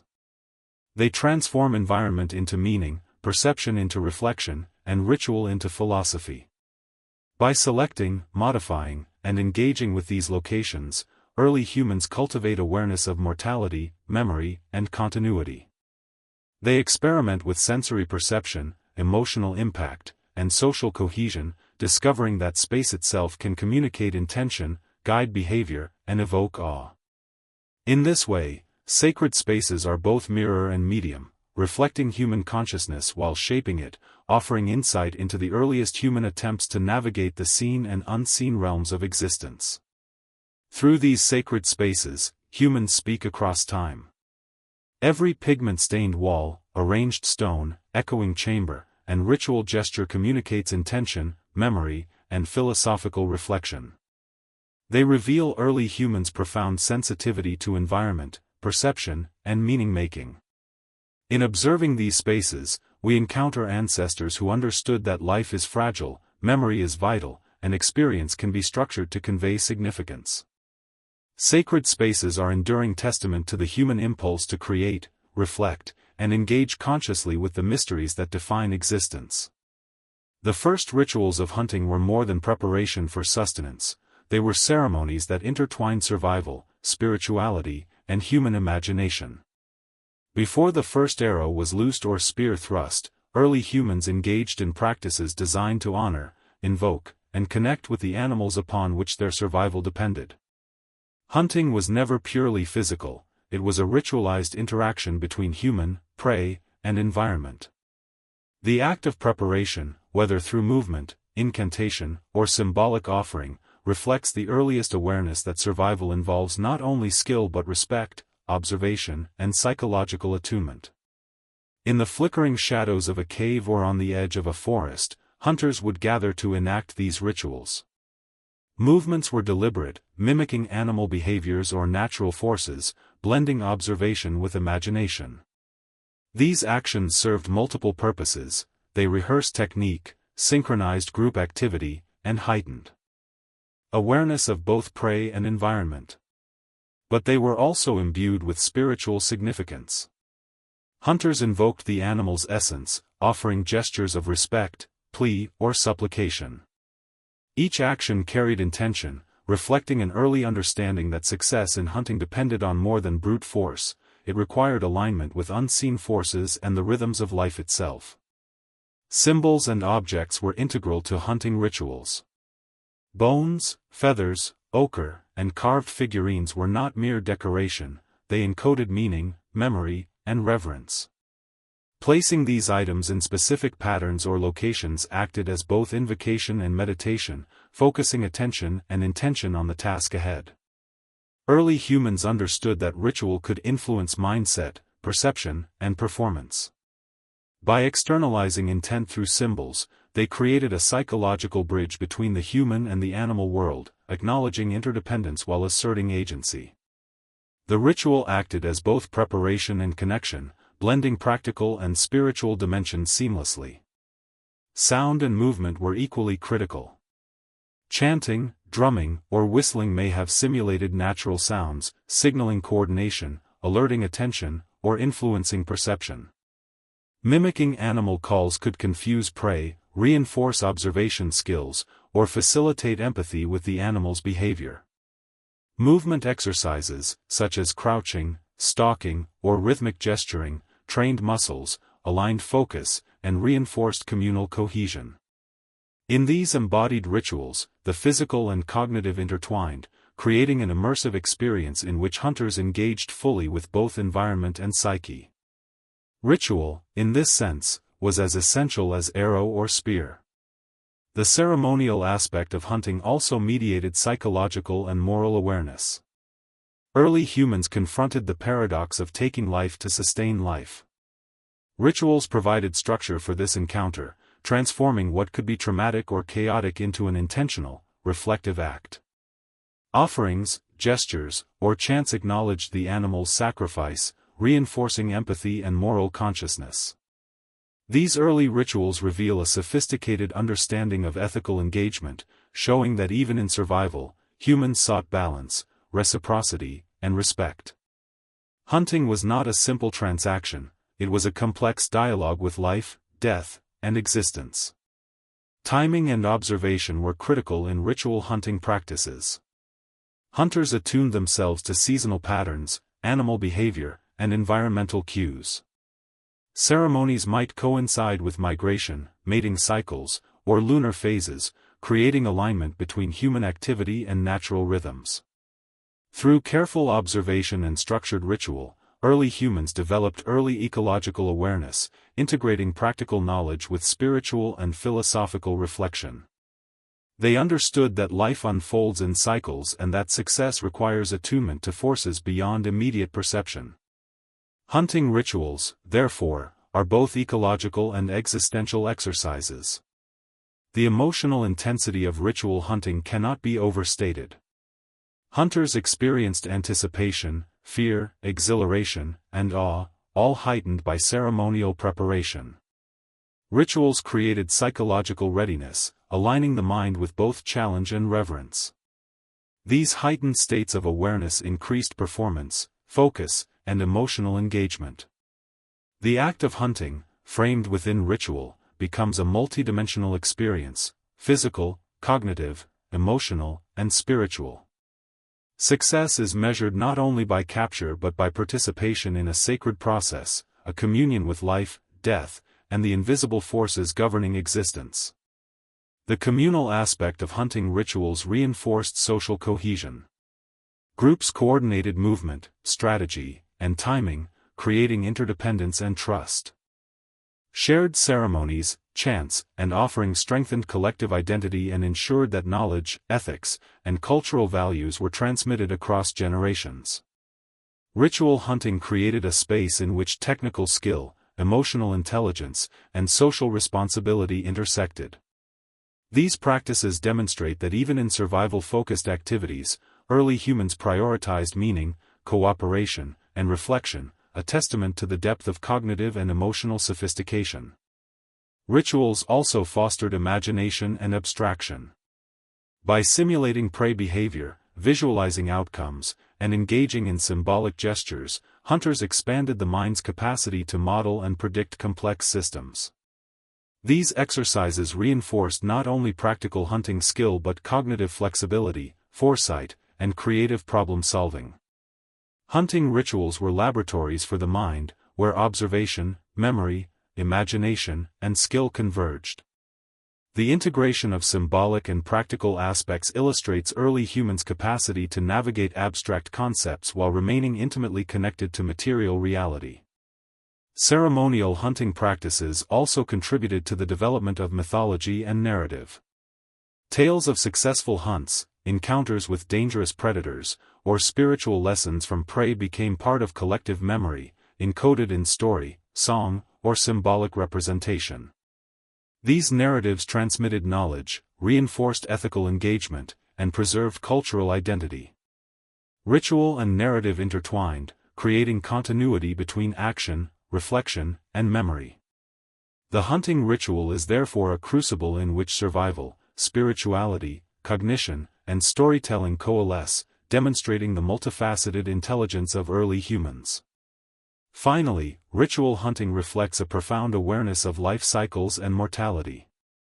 By acknowledging the animal's sacrifice, aligning with natural rhythms, and performing ceremonies, early humans express an early philosophy of reciprocity, respect, and continuity. The hunt becomes a mirror of human existence itself. Life requires attention, skill, empathy, and reflection. Survival is intertwined with moral and spiritual understanding. Ritual transforms necessity into meaning, action into contemplation, and hunting into a dialogue with life, death, and the ongoing currents of nature. Through these early hunting rituals, we see the emergence of human consciousness at its most sophisticated, practical skill fused with imagination, survival intertwined with morality, and action elevated to philosophy. Humans discovered that every act, even one dictated by necessity, can be infused with intention, reverence, and reflection. Hunting was never simply about sustenance, it was about participating consciously in the balance of life, learning to navigate fear and anticipation, and understanding the intricate web connecting self, community, and the natural world. In observing these rituals, we recognize that early humans were not merely reacting to the environment, they were engaging it with thought, respect, and creativity. Each ceremonial movement, chant, or symbolic placement encodes intention, memory, and philosophy. These rituals illuminate the human drive to create meaning, to integrate survival with reflection, and to transform the material and immaterial worlds into a coherent, ethical, and aesthetic experience. Ritual hunting is therefore both practical and transcendent, a profound testament to the intelligence, sensitivity, and spiritual awareness of our ancestors. The first burial rites are a profound testament to the human recognition of mortality, memory, and the desire for continuity beyond life. Long before written language or formal philosophy, early humans confronted death with ritual, intention, and reverence. In quiet valleys, shadowed caves, or along riverbanks, they placed the bodies of their dead with care, arranging bones, covering them with stones, or surrounding them with objects of significance. These practices are evidence not merely of grief but of an emergent consciousness that understands life as fleeting yet meaningful, mortality as inevitable yet deserving acknowledgement. Burial transforms the finality of death into a moment of reflection, a tangible expression of human thought, emotion, and philosophical inquiry. In these early rites, placement and context carried deep significance. Bodies were often positioned with care, arms folded, hands placed over the chest, or oriented toward specific celestial markers. Such arrangements indicate an understanding that death, like life, exists within patterns, cycles, and order. The inclusion of tools, ornaments, and personal belongings suggests both practicality and symbolic meaning. Early humans sought to honor the deceased, prepare them for journeys beyond, and signify their continued presence within the communal memory. Objects placed with intention created a bridge between the living and the dead, a tangible acknowledgement of relationships that extend beyond immediate perception. The choice of burial site is itself philosophical. Many burials are found in locations of natural significance, caves, hills, riverbanks, or groves, suggesting early humans recognized the inherent power of place. These environments may have been chosen for their aesthetic, symbolic, or spiritual qualities, reinforcing the notion that death occurs not in isolation but within a landscape rich with meaning. The placement of the deceased within these settings transforms the natural world into a canvas of ritual, observation, and reflection. Mortality becomes intertwined with environment, reinforcing human awareness of connection, impermanence, and reverence for life. Ritual elements surrounding burials reveal intricate understanding of symbolism and intention. The application of pigments, the arrangement of stones, or the placement of animal remains all demonstrate deliberate action intended to convey respect, protection, and guidance for the departed. These gestures are early philosophical statements, reflecting beliefs about continuity, transformation, and the unseen world. By engaging materially, symbolically, and emotionally with death, humans construct a framework through which the existential weight of mortality can be acknowledged, interpreted, and integrated into communal life. The social aspect of burial practices is equally critical. Funerary rituals involve not only the deceased but the living, providing space for communal reflection, mourning, and reinforcement of social bonds. Group participation in these rites ensures that memory, values, and cultural identity are transmitted across generations. Shared mourning and ritualized behavior create cohesion, allowing grief to be expressed collectively while embedding ethical, social, and spiritual lessons. In this sense, early burials functioned as both memorial and education, shaping the community's understanding of life, death, and the obligations of the living to the memory of the dead. Grief and reflection are central to burial rites. The act of preparing, tending, and memorializing the deceased engages emotional and cognitive faculties, compelling early humans to confront mortality directly. Mourning rituals provide a structured pathway for processing loss, allowing emotion to be expressed in culturally meaningful ways. These practices cultivate empathy, introspection, and understanding of human fragility. In acknowledging death, early humans affirm life, exploring the tension between impermanence and memory, transience and continuity, absence and presence. Burial becomes an instrument for philosophical reflection, turning the inevitability of death into a site for contemplation and meaning-making. Spatial arrangement within burial sites also reflects symbolic reasoning. Early humans often positioned graves in relation to natural landmarks, celestial patterns, or other burials. Such organization demonstrates an awareness of order, connection, and cosmic rhythm. The alignment of bodies or objects may have been intended to facilitate the journey of the deceased, honor ancestral cycles, or link human experience with environmental and cosmic systems. These arrangements suggest that early humans were capable of abstract thinking, creating ritual landscapes that embody philosophy, spirituality, and community values. Artifacts placed within burials provide insight into cognition, belief, and aesthetic sensibility. Tools, ornaments, and symbolic objects indicate the deceased's role within society, their achievements, or their status. These inclusions are both practical and philosophical. They recognize the individual, assert memory, and acknowledge that identity persists in some form beyond immediate life. By surrounding the dead with meaningful objects, early humans articulate a vision of continuity, linking material culture with emotion, cognition, and spiritual reflection. Burial is therefore both personal and collective, concrete and abstract, pragmatic and symbolic. Color and material in burial rituals carry profound significance. Pigments like red ochre, known for its association with life, blood, and vitality, are frequently applied to bodies or surrounding objects. Stones, shells, feathers, and bones are chosen for texture, resonance, or symbolic weight. Each choice is deliberate, reflecting both sensory awareness and conceptual insight. Early humans recognized that physical material can convey meaning, evoke memory, and structure perception. The careful orchestration of color, form, and texture transforms burial from mere interment to an experiential act of reflection, ritual, and philosophical meditation. Temporal elements of burials further enhance meaning. The preparation, timing, and performance of rituals reinforce awareness of cycles, continuity, and transience. Ceremonies often coincided with lunar phases, seasonal changes, or ecological events, linking human mortality with natural rhythms. This integration of time, place, and ritual demonstrates that early humans perceived existence as a web of interrelated processes. Death is not isolated, it resonates across time, influencing memory, behavior, and communal understanding.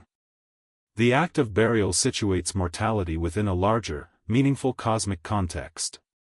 Emotional resonance within burial rituals is inseparable from cognitive insight. Participants experienced grief, awe, reverence, and empathy, all heightened by ritual, environment, and symbolic objects. These affective states enhance memory, deepen understanding, and reinforce communal and ethical norms. Early humans understood that emotion is a vehicle for reflection, a guide to attention, and a medium for encoding meaning. Through ritualized engagement with death, communities cultivate both intelligence and empathy, balancing cognitive reflection with effective experience. Burial is an intersection of thought, feeling, and action. Burial practices also establish the continuity of cultural and philosophical identity. By memorializing individuals, embedding rituals, and transmitting symbolic knowledge, early humans ensure that cultural memory survives beyond individual life. These rites create a continuity of perception, intention, and meaning, linking past, present, and future.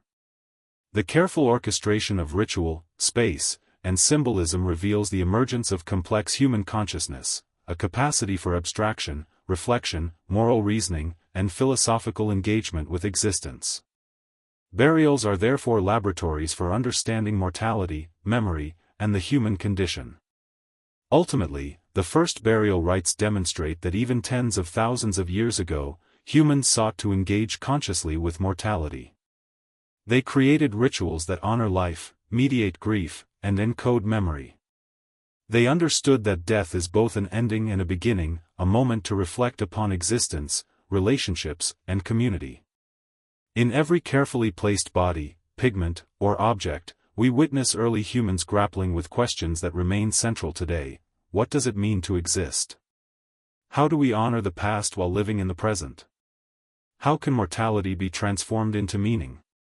Through these early burials, humans assert continuity, reflection, and philosophical awareness. They reveal a species capable of transcending immediate survival, engaging with abstract concepts, and expressing intention in tangible, enduring form. Burial is not simply an act of necessity, it is a conscious negotiation with mortality, a deliberate meditation on life, death, and memory. In observing these rites, we glimpse the origins of human thought, ritual, and the enduring desire to find meaning in the face of impermanence. The first journeys into the unknown are as much internal as external. Early humans, driven by curiosity, necessity, and imagination, ventured beyond familiar landscapes, crossing rivers, climbing hills, and traversing forests they had never encountered before. Each step into unfamiliar territory was an encounter with uncertainty and danger, yet also with possibility, wonder, and discovery.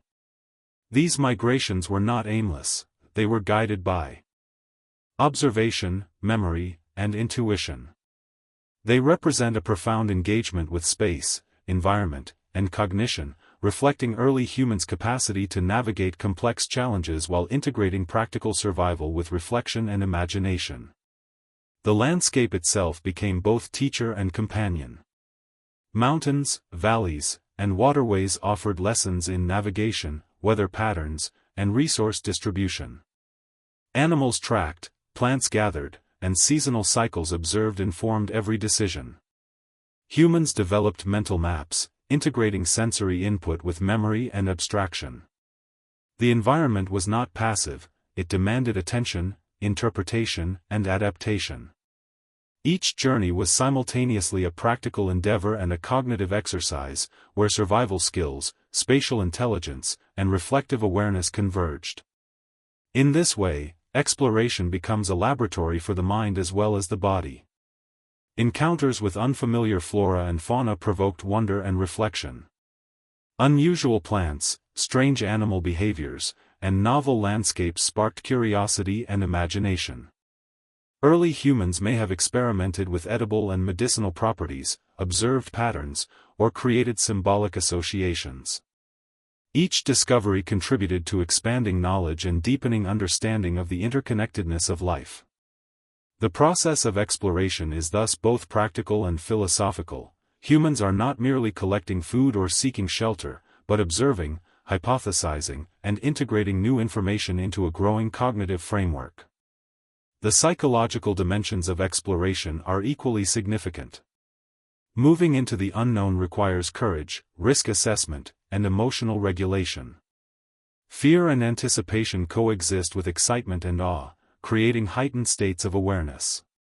Early humans may have used ritual, storytelling, or symbolic objects to prepare for these journeys, creating mental frameworks for navigating uncertainty. In this way, exploration becomes a meditation on adaptability, resilience, and perception. The mind is exercised alongside the body, cultivating skills that extend beyond immediate survival into abstract reflection and imaginative engagement. Observation is central to early exploration. Patterns in the stars, the behavior of animals, and seasonal cycles guided movement and decision-making. Humans learn to read the environment as a complex system, recognizing cause and effect, opportunity and risk. This acute attentiveness reflects cognitive sophistication, abstraction, prediction, and pattern recognition are employed to navigate new territories. Each journey into the unknown refines sensory perception, memory, and problem-solving abilities, demonstrating that exploration is simultaneously practical, cognitive, and philosophical. Travelers also engage socially and culturally during these journeys. Knowledge about routes, resources, and dangers was likely shared, creating a network of collective intelligence. Songs, chants, and narratives could encode environmental knowledge, allowing it to be transmitted across generations. Exploration thus strengthens not only individual capacity but communal understanding. Early humans discovered that venturing into the unknown is a collaborative endeavor, reliant on observation, communication, and the shared wisdom of those who came before. Social intelligence and survival are intertwined, demonstrating the holistic nature of early human cognition. Symbolic thought emerges alongside practical exploration. Unfamiliar landscapes provoke imagination, prompting humans to assign meaning, project intention, or speculate on unseen forces. Stones might be interpreted as signs, unusual rock formations as markers, or animal behavior as omens. Humans begin to perceive patterns and causality beyond immediate necessity, engaging in philosophical reflection about the environment and their place within it. Exploration thus fosters early metaphysical awareness. Humans contemplate relationships between self, other beings, and the broader cosmos. Rituals may have accompanied these journeys into unknown regions. Fire, music, or gestures could have been employed to prepare for movement, honor forces believed to govern the landscape, or seek protection. Such rituals create cognitive and emotional scaffolding, helping humans navigate fear, uncertainty, and anticipation. Early explorers demonstrate that survival is intertwined with imagination and reflection. Ritual structures thought, emotion, and action, transforming the unknown into a space of meaning, focus, and ethical engagement. Memory plays a crucial role in exploration. Landmarks, resource locations, and environmental cues are encoded in collective and individual memory. These cognitive maps enable navigation and planning, allowing future journeys to be undertaken with increased skill and confidence. Memory is both practical and symbolic. It records experience, preserves knowledge, and shapes narrative. As explorers move through unknown territories, they create a cognitive and cultural landscape that extends beyond immediate presence, linking space, time, and intention in a coherent framework of understanding. Imagination and creativity flourish in the face of uncertainty. Novel challenges require problem-solving, improvisation, and inventive thinking. Early humans may have created tools, devised strategies, or innovated methods to cope with new environments. Each act of adaptation reflects cognitive flexibility and foresight. In encountering the unfamiliar, humans extend the boundaries of perception, experiment with new behaviors, and integrate novel experiences into memory and culture. Exploration is therefore a crucible for ingenuity, imagination, and the development of early technological and cognitive sophistication. Emotional experience is heightened during journeys into the unknown. Awe, fear, curiosity, and wonder coexist, shaping perception and engagement. These states are both motivating and instructive, guiding attention and decision-making. Early humans learned to navigate emotional landscapes as skillfully as physical ones, recognizing that emotional attunement is essential for survival, observation, and reflection. Exploration thus cultivates emotional intelligence, resilience, and philosophical awareness, demonstrating the holistic nature of early human cognition. The philosophical dimensions of exploration are profound. Each journey represents a negotiation with uncertainty, mortality, and possibility. Humans confront limits of knowledge, physical endurance, and perception, yet simultaneously discover agency, insight, and connection. Exploration becomes a practice in mindfulness, observation, and reflection. It fosters awareness of the self in relation to the environment, the community, and forces beyond immediate perception. Early humans begin to contemplate existence, interconnectedness, and the dynamic interplay between known and unknown, tangible and intangible. Ultimately, the first journeys into the unknown are a synthesis of survival, cognition, and imagination. Humans navigate space while engaging with emotion, ritual, and symbolism. They observe, interpret, and integrate information while reflecting on meaning, mortality, and connection.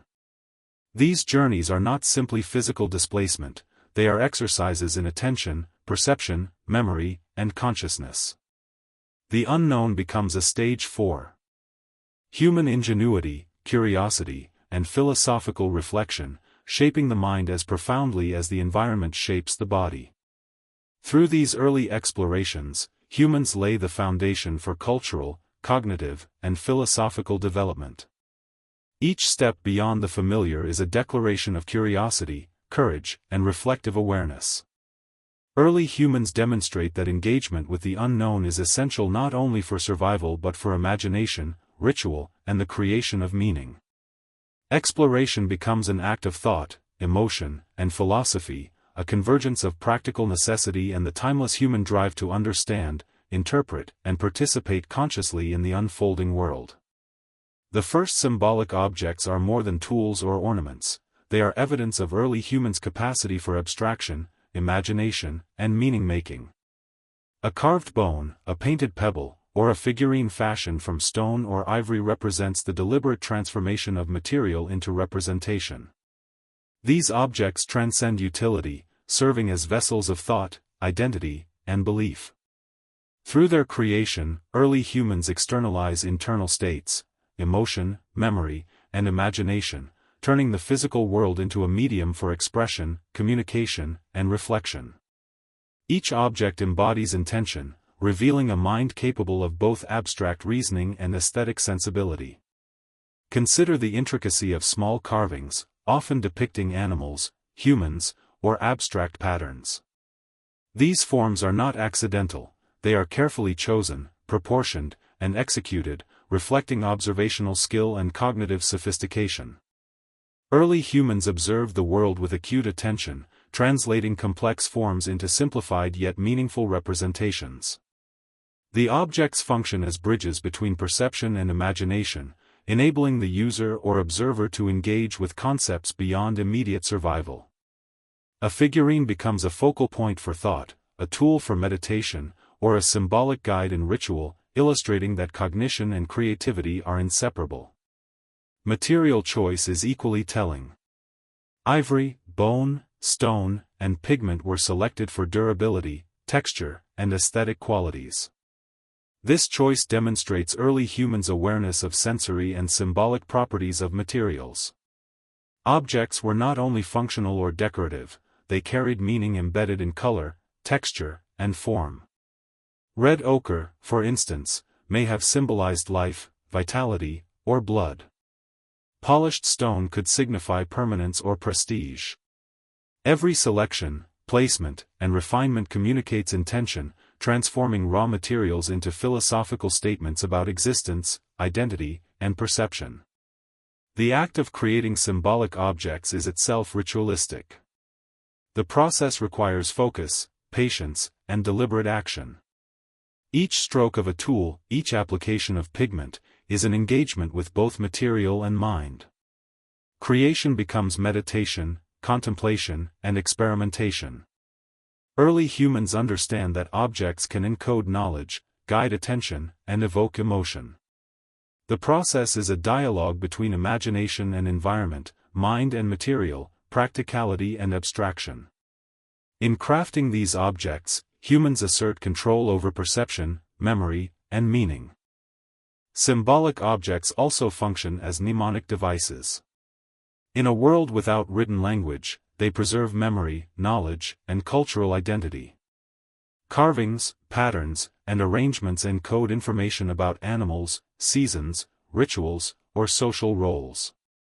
Through interaction with these objects, humans internalize lessons, ethical frameworks, and communal narratives. Objects serve as tangible anchors for abstract thought, bridging generations and extending consciousness beyond immediate experience. The act of creating, handling, and interpreting these symbols demonstrates the emergence of complex cognition and intentional reflection. Social and communal aspects are embedded in symbolic object use. Figurines, ornaments, and carved tools may have been exchanged, displayed, or incorporated into ritual practices. Objects communicate identity, status, and intention, reinforcing relationships and community structures. Shared symbolic practices cultivate cohesion, teaching, and cultural continuity. Early humans understood that material representation is not private alone, it is a medium for dialogue, connection, and collective meaning-making. Objects become both personal and communal, intimate and societal, aesthetic and functional. The aesthetic dimension is inseparable from symbolism. Proportion, line, color, and texture are carefully considered, reflecting early humans' awareness of sensory impact and perceptual engagement.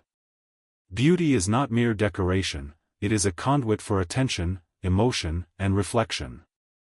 Objects are crafted to evoke, instruct, or mediate perception.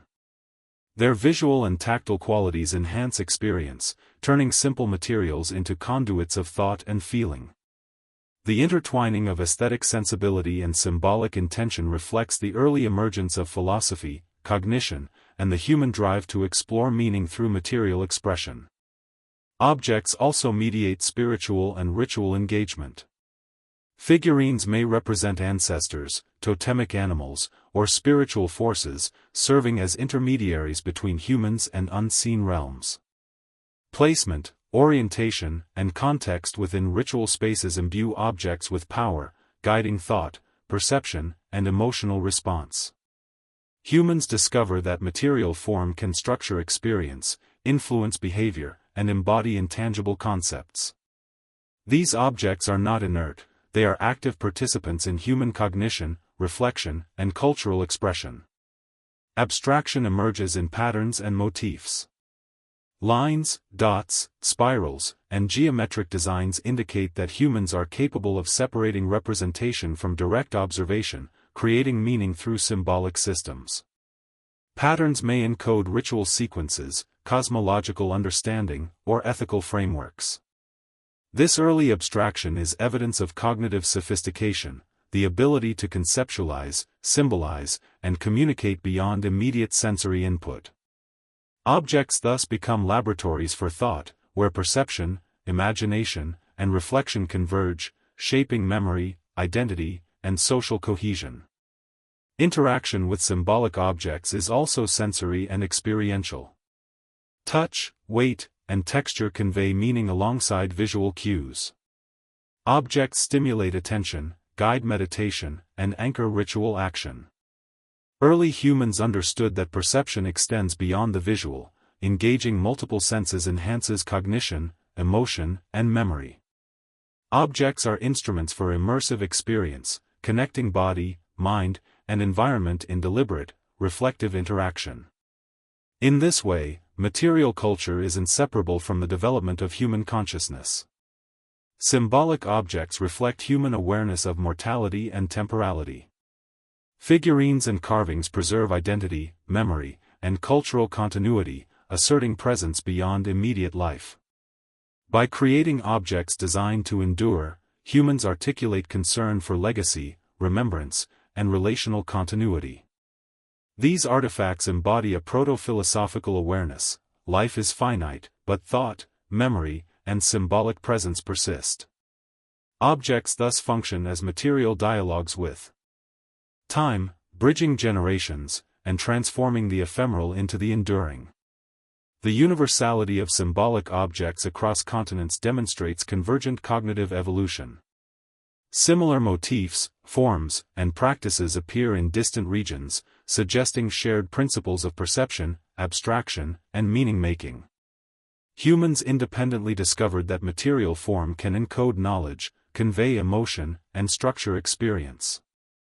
Symbolic objects reflect an innate capacity for abstraction, social cognition, and philosophical engagement with existence.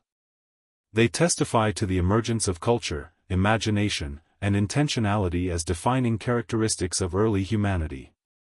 Ultimately, the first symbolic objects are evidence of the profound intellectual and emotional life of early humans. They demonstrate the ability to observe, abstract, create, and communicate, bridging survival, reflection, and imagination. Objects serve as repositories of knowledge, emotion, and ritual practice, connecting self, community, and cosmos. They reveal humans as intentional, reflective beings, capable of transforming raw materials into meaning-laden artifacts that speak across time and space. Through these objects, we glimpse the emergence of culture, cognition, and the enduring human drive to understand, interpret, and shape the world. Through the careful crafting, use, and contemplation of symbolic objects, early humans express not only practical skill but the earliest stirrings of philosophy, ritual, and aesthetic awareness. Every carved bone, painted pebble, or sculpted figurine embodies intention, observation, and reflection. These objects are vessels of memory, guides for action, and instruments for reflection, allowing early humans to engage consciously with existence, identity, and the mysteries of life. In interacting with them, we recognize the first tangible evidence of human imagination, abstraction, and the enduring impulse to make meaning out of the world. The first communal feasts are more than gatherings for nourishment, they are celebrations of social cohesion, ritual, and shared identity. Early humans discovered that eating together is not merely functional but deeply symbolic, reinforcing relationships, marking achievements, and strengthening communal bonds. The preparation, sharing, and consumption of food are structured experiences, rich with emotion, intention, and cultural meaning. Feasts transform sustenance into ceremony, turning ordinary meals into opportunities for reflection, connection, and the transmission of knowledge. Through collective dining, early humans explore cooperation, hierarchy, ritual, and the aesthetics of shared experience. Preparation for a feast involves deliberate organization and planning. Meat is divided, plants gathered, and fires carefully tended, often with attention to timing, order, and method. These practices require coordination, cooperation, and foresight, reflecting an understanding that the group's well-being depends on collective effort. Knowledge about food preparation, nutritional balance, and safe handling is shared, ensuring survival and efficiency. At the same time, preparation carries symbolic and aesthetic dimensions. The arrangement of food, the use of pigments, or the selection of certain items may signify respect, status, or intention, transforming the act of feeding into a performative, meaningful ritual. The communal aspect of feasting is deeply social. Participants share not only food but stories, songs, and gestures that transmit knowledge, culture, and emotion. Feasts provide structured opportunities for communication, learning, and cultural reinforcement. Social hierarchies may be acknowledged or negotiated through seating, portions, or roles in preparation. Children observe, learn, and internalize patterns of behavior, while elders guide, advise, and model wisdom. In this way, feasting becomes a nexus for memory, education, and ethical formation, encoding social norms alongside nutrition. Feasts are also deeply symbolic. They mark occasions, honor events, or celebrate achievements, linking human experience with environmental and cosmic cycles. Seasonal abundance, successful hunts, or significant milestones are commemorated through ritualized dining, reinforcing the connection between human life and natural rhythms. The act of sharing food embodies reciprocity, gratitude, and awareness of interdependence. Through these symbolic layers, communal feasts transcend mere survival, offering early humans a tangible means to navigate social, moral, and spiritual relationships. Ritual and performance are integral to the feast. Music, movement, and speech accompany the act of eating, creating an immersive sensory environment. Drumming, chanting, or mimicking animal sounds may synchronize activity, heighten attention, or induce emotional states. Storytelling connects past, present, and anticipated future, anchoring the group in shared narrative and identity. The feast becomes a stage where cognition, emotion, and social intelligence intersect, guiding behavior, strengthening memory, and enhancing communal cohesion. Ritual transforms the ordinary into the extraordinary, embedding meaning in the rhythm of shared life. The aesthetic dimension of feasting is evident in the presentation of food, arrangement of spaces, and ceremonial adornments. Color, texture, and placement are carefully considered, enhancing sensory engagement and emphasizing the significance of the event. A meal becomes a canvas, a multisensory composition where vision, taste, smell, and touch converge.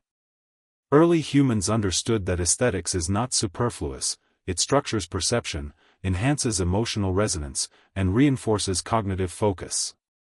The artistry of feasting mirrors the sophistication of other symbolic practices, integrating practical, social, and philosophical concerns into a coherent, immersive experience. Feasts facilitate the transmission of knowledge and cultural memory. Recipes, techniques, stories, and rituals are encoded in the actions of preparation and consumption. Younger members of the group observe, imitate, and participate, ensuring continuity of tradition.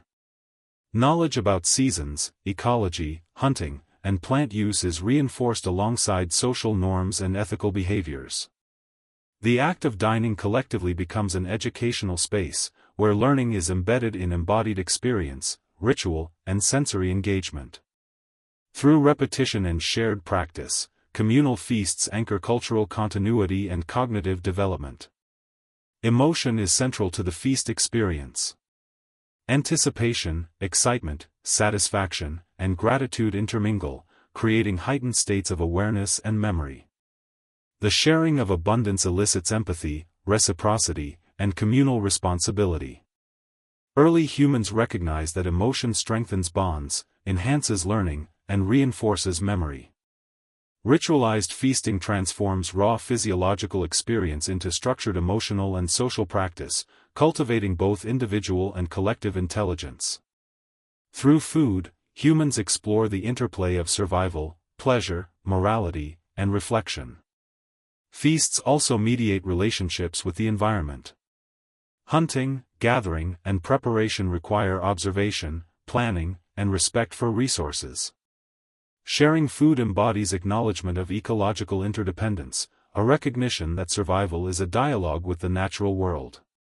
Seasonal cycles, availability of plants and animals, and environmental cues shape the rhythm of communal gatherings.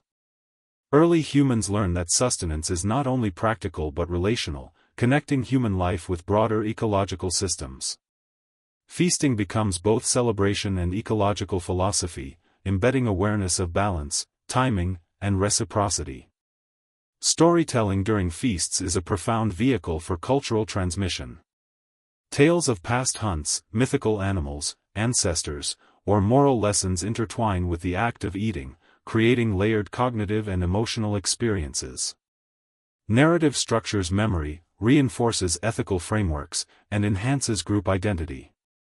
Storytelling is amplified by rhythm, gesture, and performance, embedding abstract ideas in embodied, memorable practice. Through these narratives, feasting functions as a convergence point for survival, education, ritual, and imagination, bridging generations and linking action with reflection. The spiritual dimension of feasting is inseparable from its practical, social, and aesthetic aspects. Food is a medium for honoring ancestors, invoking protection, or celebrating cosmic cycles. Ritualized eating transforms nutrition into meditation, gratitude, and reflection. Early humans perceived that the act of consuming sustenance can be both bodily and philosophical, grounding the mind while expanding consciousness. Feasts are sites where life, death, and continuity are acknowledged, structured, and celebrated in immersive, multisensory experiences. Ultimately, the first communal feasts are evidence of human sophistication on multiple levels. They demonstrate integration of practical knowledge, social intelligence, aesthetic sensibility, ritual practice, and philosophical reflection. Feasting is not mere consumption, it is a conscious engagement with life, community, and environment. Through preparation, participation, and reflection, humans explore identity, cooperation, morality, and continuity. The feast becomes a microcosm of human experience, linking body, mind, and society in a single, meaningful act of celebration. Through these early communal feasts, we glimpse the emergence of culture as a holistic, immersive practice. Survival is intertwined with imagination, emotion, and reflection. The sharing of food becomes a medium for transmitting knowledge, values, and philosophy. Early humans demonstrate that life's necessities can be elevated into profound rituals that shape perception, memory, and consciousness. In every carefully prepared meal, every shared story, and every rhythmic gesture, the ancestors affirm the capacity of humans to transform ordinary experience into meaning, continuity, and connection. The first expressions of art are a testament to human imagination, observation, and the desire to make the invisible visible. Deep within caves, along riverbanks, or on exposed rock faces, early humans created images that transcend mere representation. These artistic endeavors are not casual, they are deliberate acts of communication, memory, and reflection. The choice of medium, subject, and technique reveals a sophisticated awareness of perception, emotion, and symbolism. Art transforms the environment into a stage for thought, imagination, and communal engagement, bridging the tangible and intangible, the immediate and the eternal. Cave paintings, in particular, exemplify this blend of observation and abstraction. Depictions of animals, human forms, and abstract patterns demonstrate careful study of proportion, movement, and anatomy. Lines are deliberately placed, contours emphasized, and forms stylized to convey meaning, energy, or narrative. The process requires patience, focus, and an understanding of spatial relationships. Early humans translate observed reality into symbolic representation, externalizing thought and perception into enduring forms. Art becomes both an intellectual and emotional exercise, a meditation on life, motion, and presence. The choice of pigments and materials is deeply intentional. Red ochre, charcoal, manganese, and other naturally occurring substances were selected not only for durability but for symbolic resonance. Red may evoke blood, vitality, or life; black, the unknown or shadow; ochre, the earth itself. The interaction of color, surface, and light creates dynamic effects, transforming flat rock into a living canvas. Early humans understood that material qualities influence perception, emotion, and meaning. Through these choices, art becomes an immersive, multisensory dialogue between creator, environment, and audience. The placement of art within space is equally significant.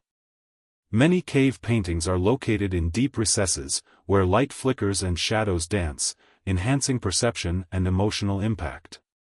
The environment interacts with the artwork, creating movement, depth, and resonance. By situating images within specific spatial contexts, early humans manipulate attention, induce awe, and structure experience. Art is therefore inseparable from place. The cave, rock face, or shelter acts as a collaborator, amplifying meaning and embedding perception in a three-dimensional, temporal context. Art serves social and communal functions as well. Images may convey knowledge of animals, resources, or hunting strategies, acting as visual memory aids. They also transmit symbolic, moral, or spiritual concepts, reinforcing community identity and cohesion. Shared engagement with art, observing, creating, or performing rituals around it, strengthens collective understanding and cultural continuity. Artistic expression is not purely individual, it is a medium through which groups communicate, reflect, and preserve knowledge across generations.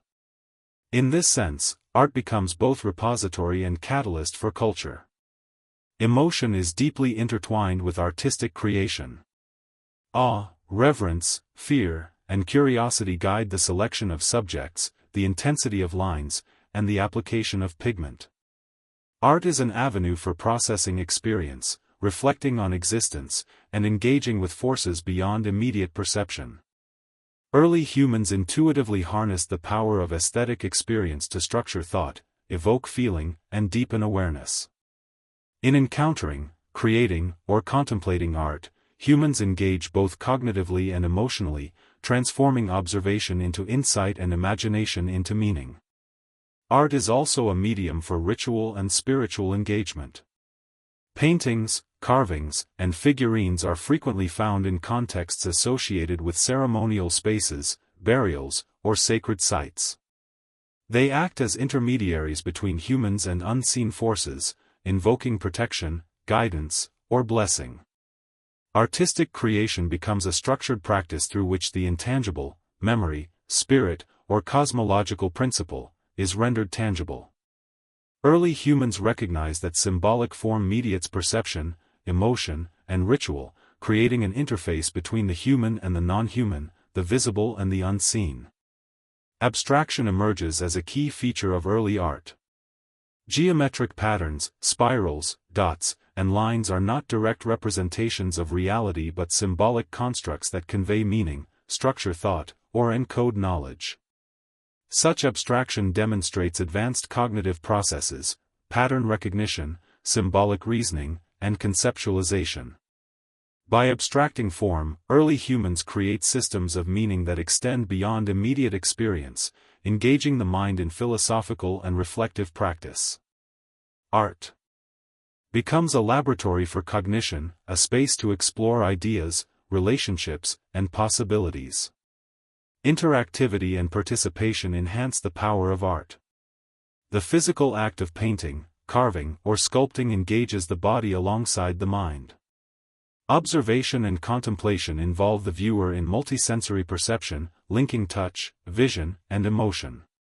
Art is therefore not passive, it is immersive, dynamic, and experiential. The integration of creation, observation, and interaction cultivates holistic cognitive development, blending physical skill, emotional intelligence, and abstract reasoning. In this way, artistic expression is simultaneously practical, cognitive, and philosophical. Art also embodies memory and continuity. Images preserve knowledge of animals, landscapes, events, and ritual practices, ensuring transmission across time. They encode cultural identity, philosophical reflection, and social norms. By engaging with artistic creations, subsequent generations encounter both the material and conceptual worlds of their ancestors, reinforcing continuity, memory, and understanding. Art is thus a temporal bridge, linking human consciousness across centuries, offering insight into perception, cognition, and culture long after the creators have vanished. The emotional resonance of art is amplified by scale, complexity, and context. Massive depictions of predators, herds, or human figures convey power, vulnerability, and interconnectedness. Repetition of motifs reinforces patterns of thought and memory, while strategic placement within deep, shadowed recesses heighten sensory and emotional impact. Early humans intuitively understand that scale, composition, and spatial context shape perception, guiding attention and emotional response. Art becomes a conduit for reflection, imagination, and philosophical engagement with existence. Art also mediates humans' relationship with mortality and time. Many depictions emphasize continuity, cycles of life, reproduction, hunting, and seasonal change. The presence of symbolic objects alongside images reinforces awareness of memory, legacy, and ancestral connection. Art becomes a medium through which humans contemplate impermanence, continuity, and the ethical dimensions of life. These visual narratives invite reflection on mortality, human responsibility, and the enduring significance of observation and intention. The universality of early artistic expression underscores a shared cognitive and cultural evolution. Similar motifs, techniques, and symbolic practices appear across continents, suggesting convergent development of abstraction, symbolism, and reflection. Early humans independently recognized that visual form can encode meaning, evoke emotion, and structure experience. Artistic practice reveals not only aesthetic sensibility but profound philosophical awareness. Humans engage with the world, abstract ideas, and communal life through symbolic form. Art becomes both manifestation and mediator of consciousness. Ultimately, the first expressions of art are evidence of humans' capacity to transform perception into meaning, observation into abstraction, and experience into reflection. Art bridges the physical and the conceptual, the individual and the communal, the temporal and the eternal. Through pigment, carving, and arrangement, early humans articulate identity, knowledge, emotion, and philosophy. They demonstrate that existence can be contemplated, celebrated, and communicated through form, structure, and symbol. Artistic expression is a cornerstone of culture, cognition, and human consciousness, revealing the depth, creativity, and intentionality of our ancestors. Through these early artistic endeavors, humans assert the capacity for imagination, abstraction, and philosophical reflection. Each painting, carving, or figurine embodies observation, intention, and emotion, transforming raw material into a medium for thought, ritual, and memory. Art becomes a lens through which we perceive the earliest stirrings of human consciousness, the emergence of culture, and the enduring human drive to make the invisible visible. It is through these expressions that we encounter our ancestors' minds at work, grappling with existence, connection, and meaning in ways that continue to resonate across millennia. The first encounters with fire represent a turning point in human evolution, cognition, and culture. Fire is more than warmth or light, it is a medium of transformation, a tool of power, and a symbol of mastery over nature. Early humans discovered that controlled flames extend activity beyond daylight, create safe spaces, and allow the cooking of food, altering both physiology and society. Fire illuminates the night, the mind, and imagination, transforming the environment into a canvas for thought, ritual, and reflection. Through the mastery of fire, humans begin to shape the world and themselves in profound and lasting ways.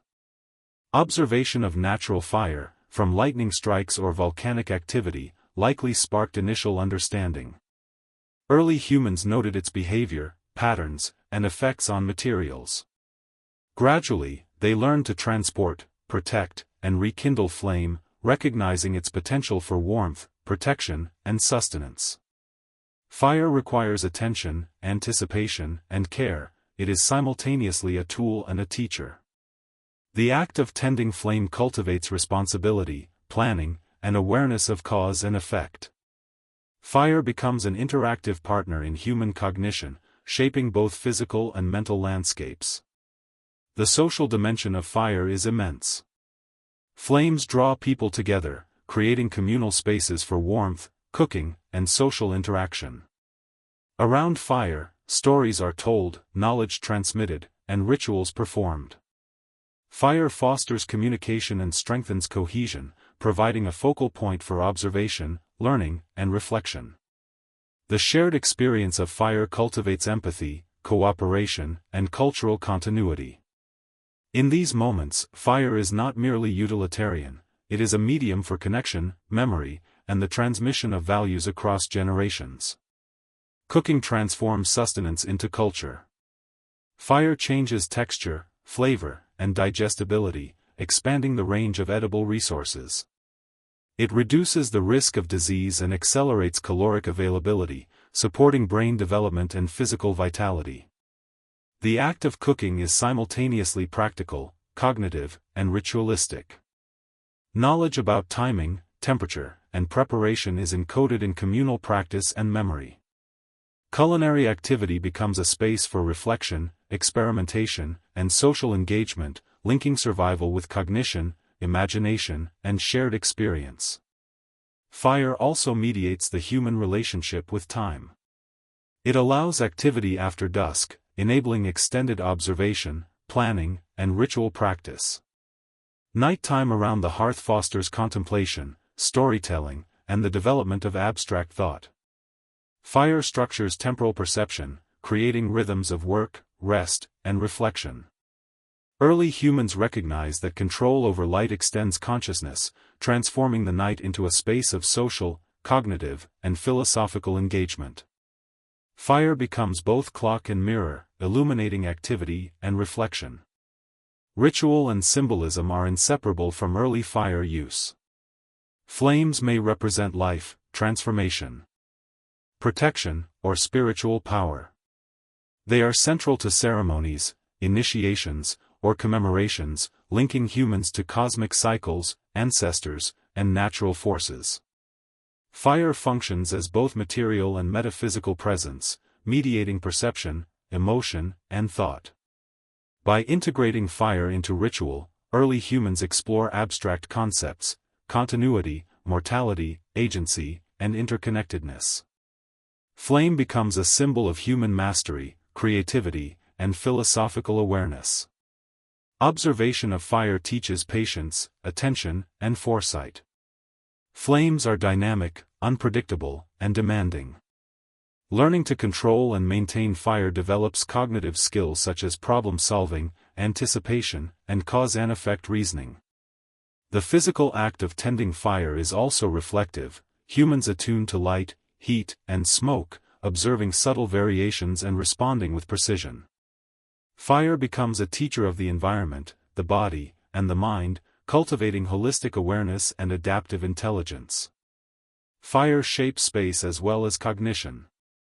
Hearths, fire circles, and burned clearings organize living areas, define boundaries, and structure communal activity. The placement of fire within shelter or open space demonstrates awareness of safety, efficiency, and social dynamics. Early humans manipulate space through flame, creating environments that are both practical and symbolic. Fire transforms surroundings, highlighting form, shadow, and movement, and creating immersive sensory experiences that amplify social and cognitive engagement. Emotion is central to fire's significance. Flames evoke awe, fascination, and reverence, while also prompting fear, respect, and caution. The interplay of light and shadow stimulates perception, heightening attention and imagination.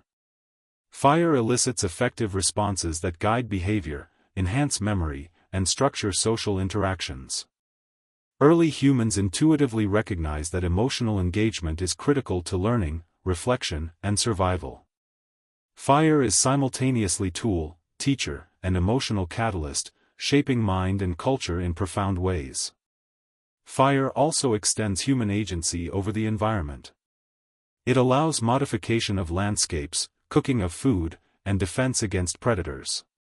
Humans manipulate material reality, transforming natural resources to serve survival, ritual, and aesthetic purposes. This ability to transform the environment fosters abstract thinking, planning, and technological innovation. Fire is both mediator and amplifier of human ingenuity, reflecting the emergence of intentionality, foresight, and philosophical reflection. Ultimately, fire embodies the convergence of survival, cognition, and culture. It is a source of light, warmth, sustenance, and imagination. It structures social, temporal, and spatial experience, transforming ordinary activity into ritual, contemplation, and communal engagement. Fire mediates perception, emotion, and action, shaping early human thought, culture, and consciousness. Through its mastery, humans assert agency, creativity, and philosophical reflection, demonstrating the profound interplay of environment, cognition, and symbolic meaning. Through fire, early humans explore continuity, mortality, and transformation. Flames illuminate the physical world while inspiring reflection on life, death, and interconnectedness. Fire becomes a focal point for memory, imagination, and communal ritual, embedding cognitive, social, and philosophical practice in material and experiential form. In every spark tended, every flame observed, and every story told around the hearth, humans affirm their capacity to engage with the world, abstract thought, and symbolic meaning. Fire is not merely survival, it is a profound instrument of cognition and reflection. It shapes the night, structures space, extends social and temporal boundaries, and mediates emotion, ritual, and philosophy. Through flame, humans transform perception into imagination, necessity into ritual, and mortality into contemplation. It is a testament to the ancestors' capacity to merge material mastery with reflective thought, turning a natural phenomenon into a medium for cultural, cognitive, and philosophical evolution. The first spiritual practices emerge as early humans grapple with forces beyond perception, seeking to understand the unseen, the sacred, and the cyclical nature of existence. These practices are neither uniform nor codified, they are fluid expressions of wonder, reverence, and reflection. Early humans observe patterns in the sky, in animal behavior, and in seasonal changes, attributing meaning and agency to these forces. Spiritual practice becomes a means of negotiating uncertainty, mortality, and the mysteries of life, bridging the tangible and intangible, the observed and the imagined. Through ritual, meditation, and symbolic action, humans begin to articulate consciousness that transcends survival. Ritual is central to early spiritual practice. Movements, gestures, and chants create patterns that guide attention, induce emotional states, and reinforce communal identity. The repetition of ritual actions generates rhythm, structure, and predictability, allowing early humans to engage with abstract concepts through tangible experience. Fire, water, earth, and sky are not inert, they participate in ceremony, mediating human understanding of cycles, transformation, and interdependence. Ritual transforms perception into philosophy, movement into contemplation, and ordinary action into sacred practice. Objects serve as spiritual intermediaries.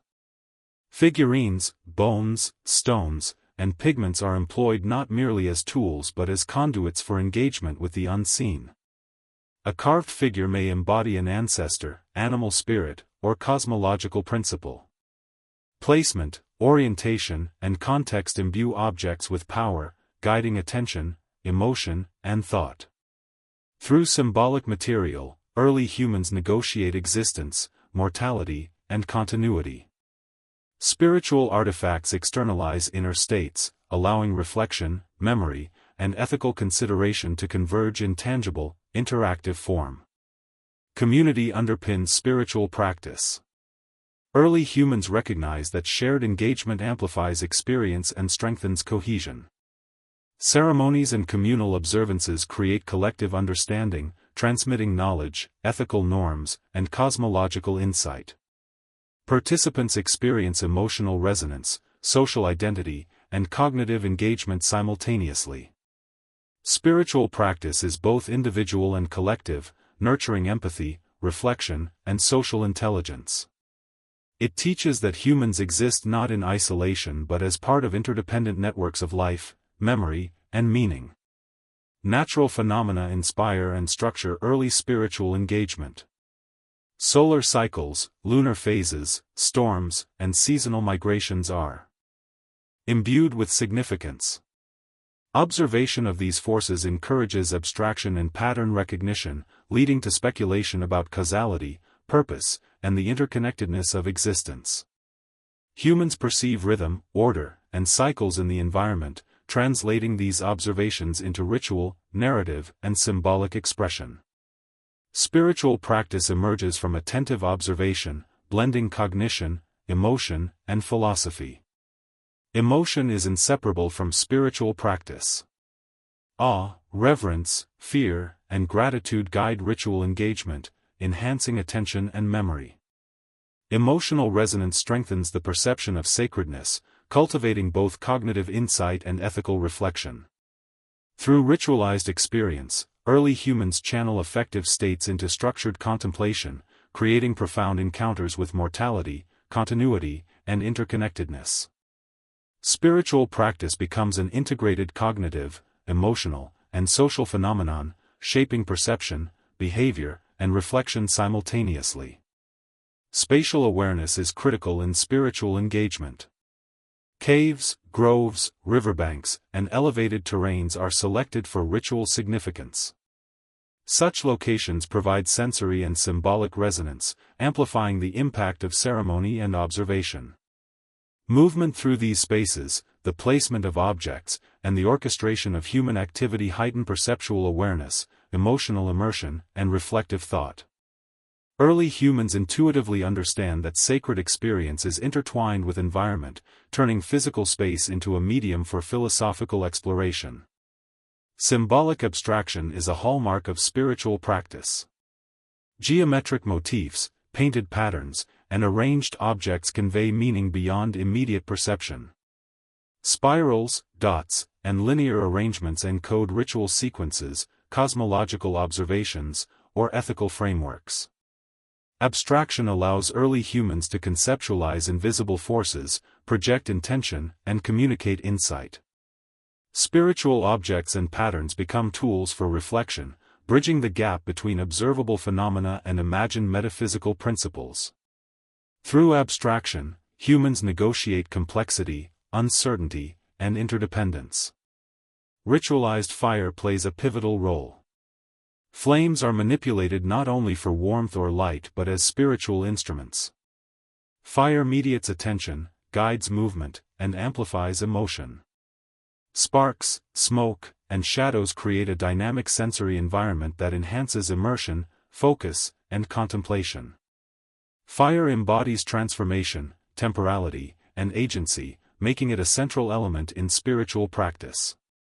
The mastery and ceremonial use of fire reflect the human capacity to integrate practical skill, imagination, and philosophical reflection into a coherent cultural system. Time and seasonality structure spiritual practice. Rituals often align with celestial events, seasonal changes, or ecological milestones, linking human activity to broader cycles of life and nature. Observing temporal patterns allows early humans to anticipate change, synchronize communal activity, and reflect on continuity.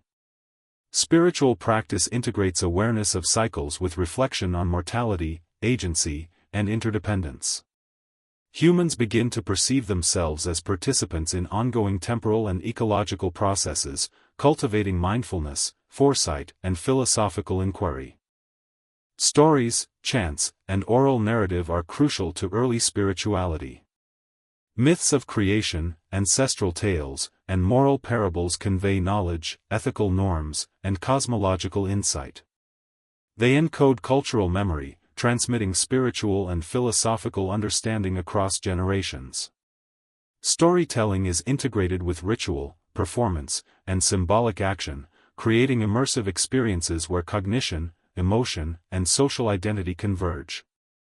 Spiritual practice becomes a living, dynamic medium for learning, reflection, and cultural continuity. Spirituality is closely linked to mortality and ethical reflection. Humans confront the inevitability of death, the cycles of life, and the persistence of memory.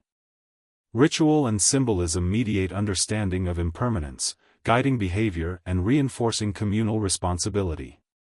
Spiritual engagement fosters contemplation of self, others, and the environment, cultivating ethical awareness, empathy, and reflective thought.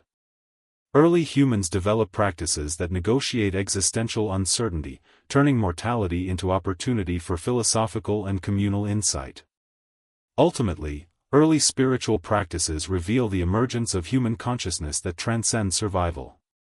The first reflections on mortality and memory mark the profound philosophical evolution of early humans. Awareness of life's impermanence, of cycles of birth and death, shapes behavior, social structure, and symbolic expression. Burial practices, commemorative rituals, and symbolic objects reveal that early humans not only observed mortality but engaged with it consciously, embedding reflection, care, and reverence into their practices. Memory becomes a bridge across generations, ensuring continuity of knowledge, identity, and cultural values. Through the recognition of mortality, humans begin to contemplate existence, ethics, and the legacy of life in ways that resonate far beyond immediate survival. Burial practices illustrate early humans' awareness of mortality. Careful placement of the deceased, inclusion of objects, and ritualized gestures indicate intention, observation, and reflection. These practices honor individuals while reinforcing communal identity, memory, and ethical norms. By engaging with death through material, ritual, and symbolic means, early humans transform grief into understanding, loss into continuity, and impermanence into reflection.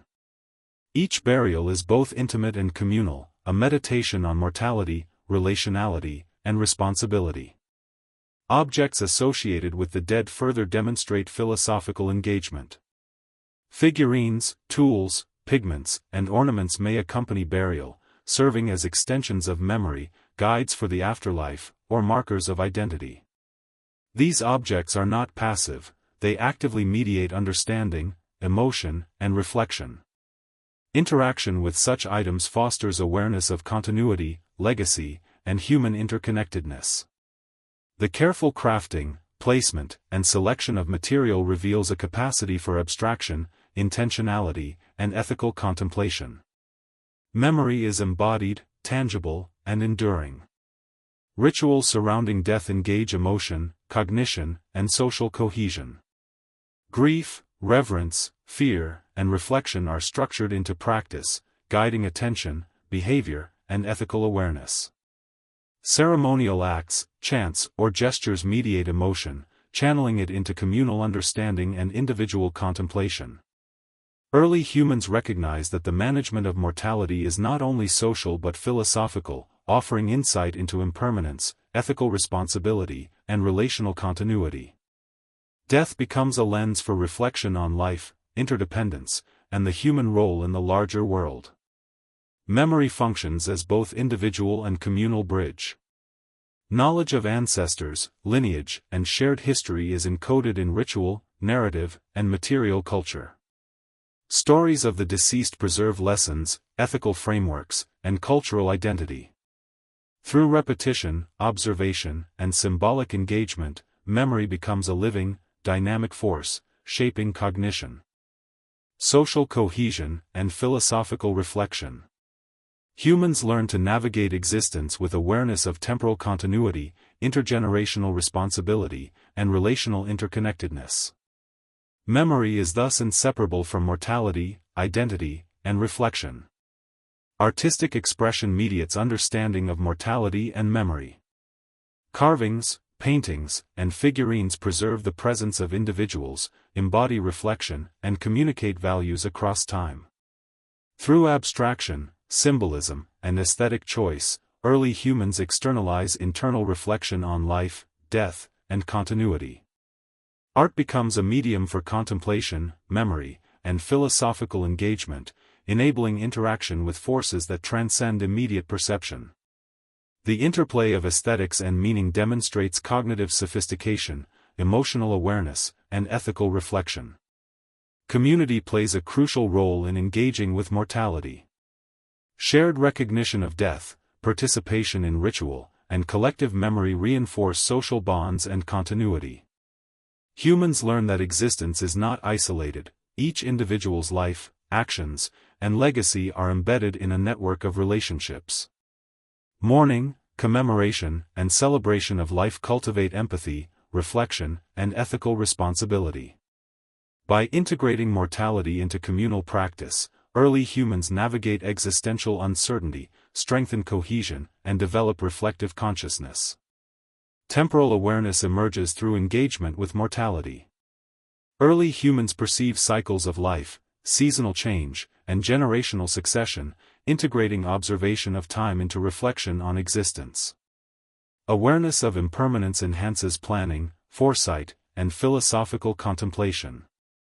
Humans begin to contextualize individual and collective experience within broader temporal frameworks, fostering ethical deliberation, cultural continuity, and reflective engagement with the environment.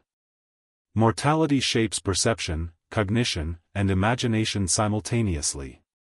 Spiritual practice is closely linked to reflections on death. Ancestors, spirits, and cosmic cycles are invoked, mediating understanding of mortality and continuity. Ritual, objects, and symbolic gestures provide frameworks for negotiating fear, uncertainty, and grief. Early humans develop practices that transform mortality into a space for ethical reflection, communal engagement, and philosophical exploration. Spirituality thus intersects with memory, cognition, and culture, shaping both perception and behavior. Death is recognized not solely as an end but as a transition, a context for reflection, and a bridge across time. Emotion is inseparable from contemplation of mortality. Awe, reverence, grief, and gratitude are heightened in the presence of death, guiding attention and shaping social and individual behavior.